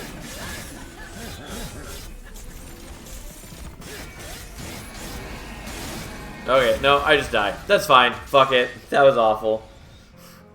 Fuck me. I mean, that's what I get for having a bunch of shards. But no, it was a lot of just bad draws. Really did us in. Fine, we'll do one more. It's like right on the edge where we're probably going to go overtime a bit doing this, but that's fine, I guess. Does feel bad that we lost there. And of course we get Penumbra now. the worst of all worlds. Okay.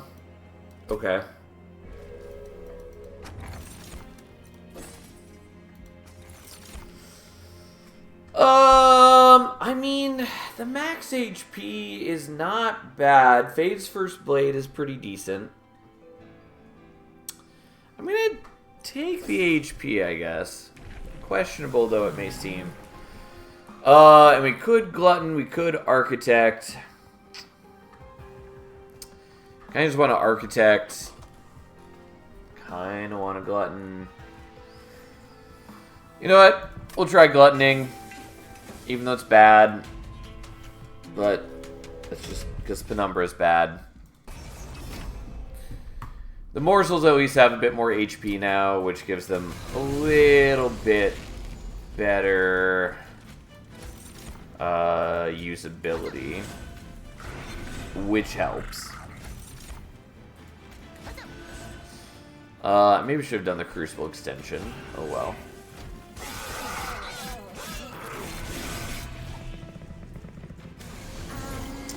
Unfortunately, I do have to just leak here, and there's nothing I can do about it. Didn't even draw any ability to create morsels. Oh well. And I don't get the Collector, but that was expected. Like, we just don't have a way to ever get the Collector. Not in this fight, at least.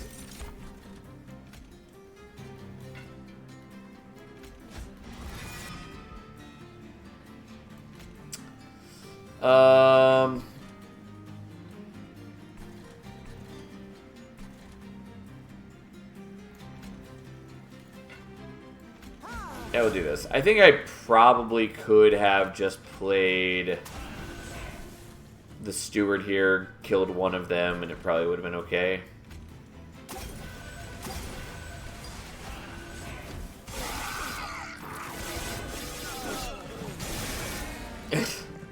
Yay, thank you for one more. I like hearing a friendly voice gleefully destroying the minions of heaven, filling the room. Well, I'm glad you enjoy it, Rip.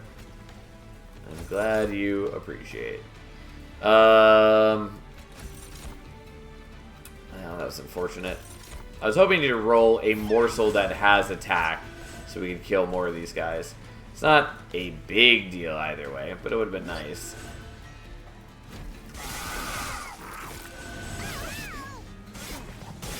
I mean, overall, we're going to come out in good shape, because Penumbra is going to absolutely wreck this guy's shit.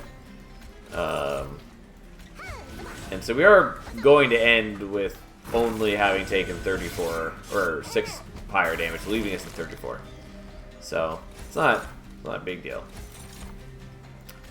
Again, would have appreciated any morsel that did more for us. I mean, it's fine. We have the stats to just beat him down, but here we are. Probably the Antumber Assault. I mean, these are all good. Ooh, and actually, I maybe want the Prismal Dust because we are up against Patient later.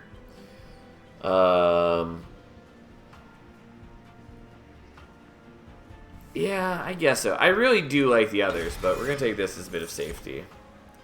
Well, there's the Molten Encasement. There's the Draft. I guess we take a Draft.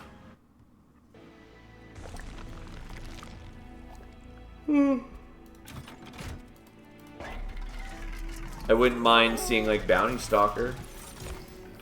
Nope, but there's Paraffin Enforcer. I mean, that's probably what we should do. It's just Paraffin Enforcer. I kind of want to do something different, but we do have, like, the correct starting tools for this, so...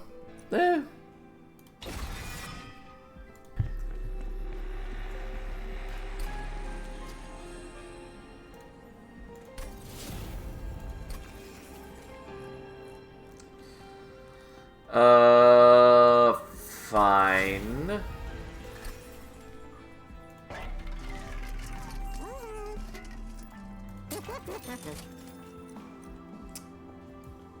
We could have done Endless with the Bounty Stalker if it were offered. Sadly, it wasn't. Alright, this is a bit much, but we're going to do this anyways. Just bring ourselves those 65 shards. Going into the second battle. Alright.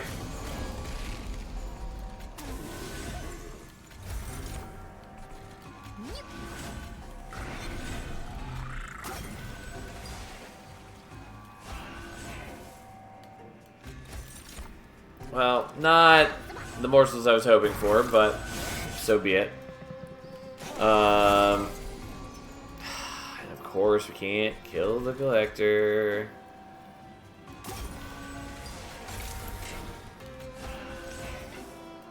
And I didn't even get any sweet, sweet morsels. Oh well. So be it.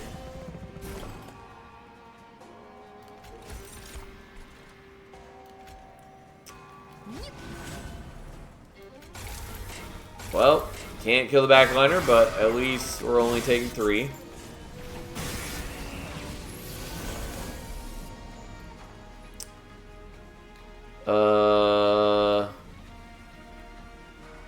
Yeah, I would love to do more there, but I can't extend your burnout, so that's the best it's gonna be. Unfortunately, here, that really sucks.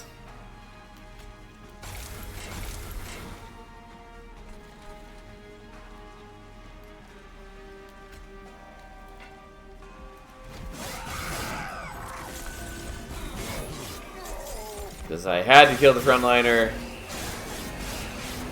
And then I just lose so much health to that single guy.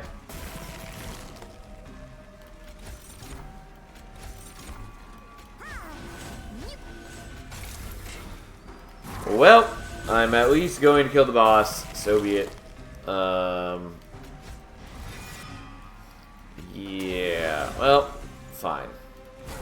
Could have been a whole lot better. It was looking okay, and then just leaked the one guy who just beats on my pyre for a good long while. I mean, I kind of want the space prism. You know, I'll take a space prism. Mind collapse also good. Remnant Host is cute. We'll take a multi-encasement though.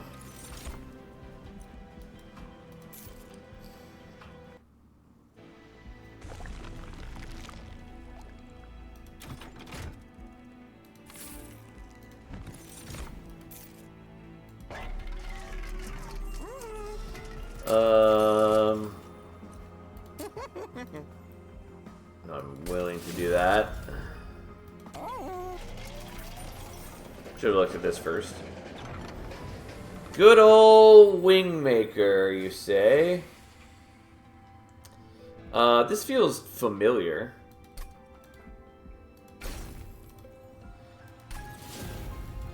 But I'm gonna do that.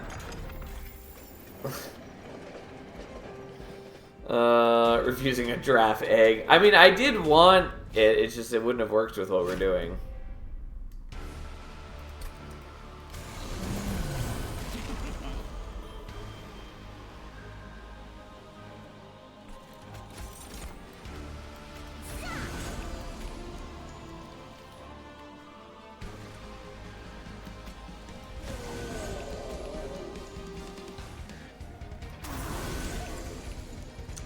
Yeah, so he's burning out this turn no matter what.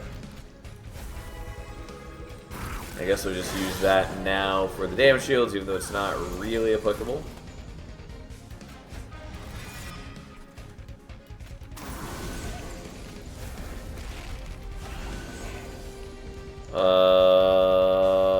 Right.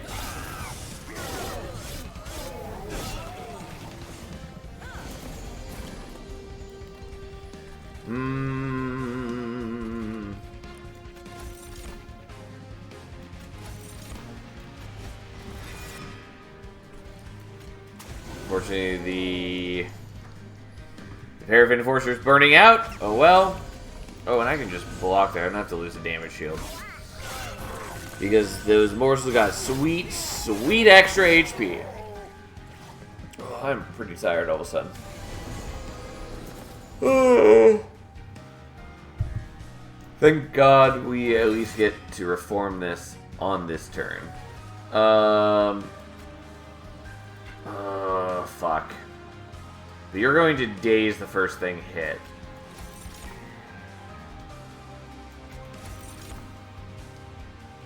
And I don't have... Okay, if I sacrifice both morsels, I can do a lot of damage here. So I guess that's what I have to do.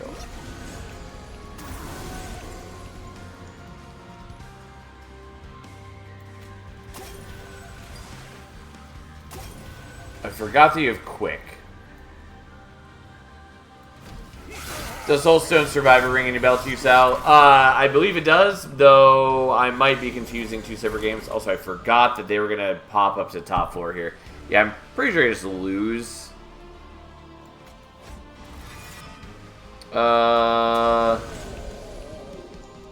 Yeah, mostly because of the backliner here.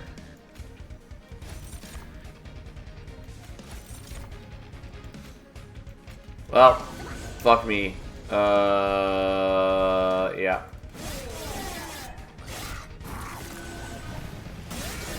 Yeah. Alright, that's fine. We're gonna lose there. There's some real bad back-to-back deaths. Oh well, turns out things happened. Don't take so many shards. Do as I say, not as I do. But yeah, why is Soulstone Survivor coming up? Name is familiar. I just don't know specifically which one it is. I didn't watch any gameplay of it, I don't think. But I know it was popular, at least when it came out. Either way, we're done for the night. I'm very tired. I bought it and I thought you would know since it's Somewhere Death Must Die from the look of it. Yeah, it's the same genre. It's a Vampire Survivor spinoff that came out before Death Must Die. Again, I have trouble remembering which one that is. Because there's a lot of them that came out and they basically, well, not basically at this point, but a lot of them have Survivor in the title and a lot of them have similar names. And I have a hard time keeping some of them straight. Regardless, from what I remember, it was well respected. I didn't play it. I like Survivor-like games a fair bit, though I like the ones that are a little less automated, a little more giving me, the player, some control, like actual aiming of some attacks, you know, having a dash like in Death Must Die, yada yada, other things. Anyways, they're fun, a little repetitive, but that's the nature of the genre. Anyways, I am suddenly very tired. I'm gonna go sleep. I think today was Wednesday, so I'll be back tomorrow. That sounds about right. Probably doing more Monster Train. Regardless, thanks for hanging out. Have a nice night, everyone. I will see you tomorrow.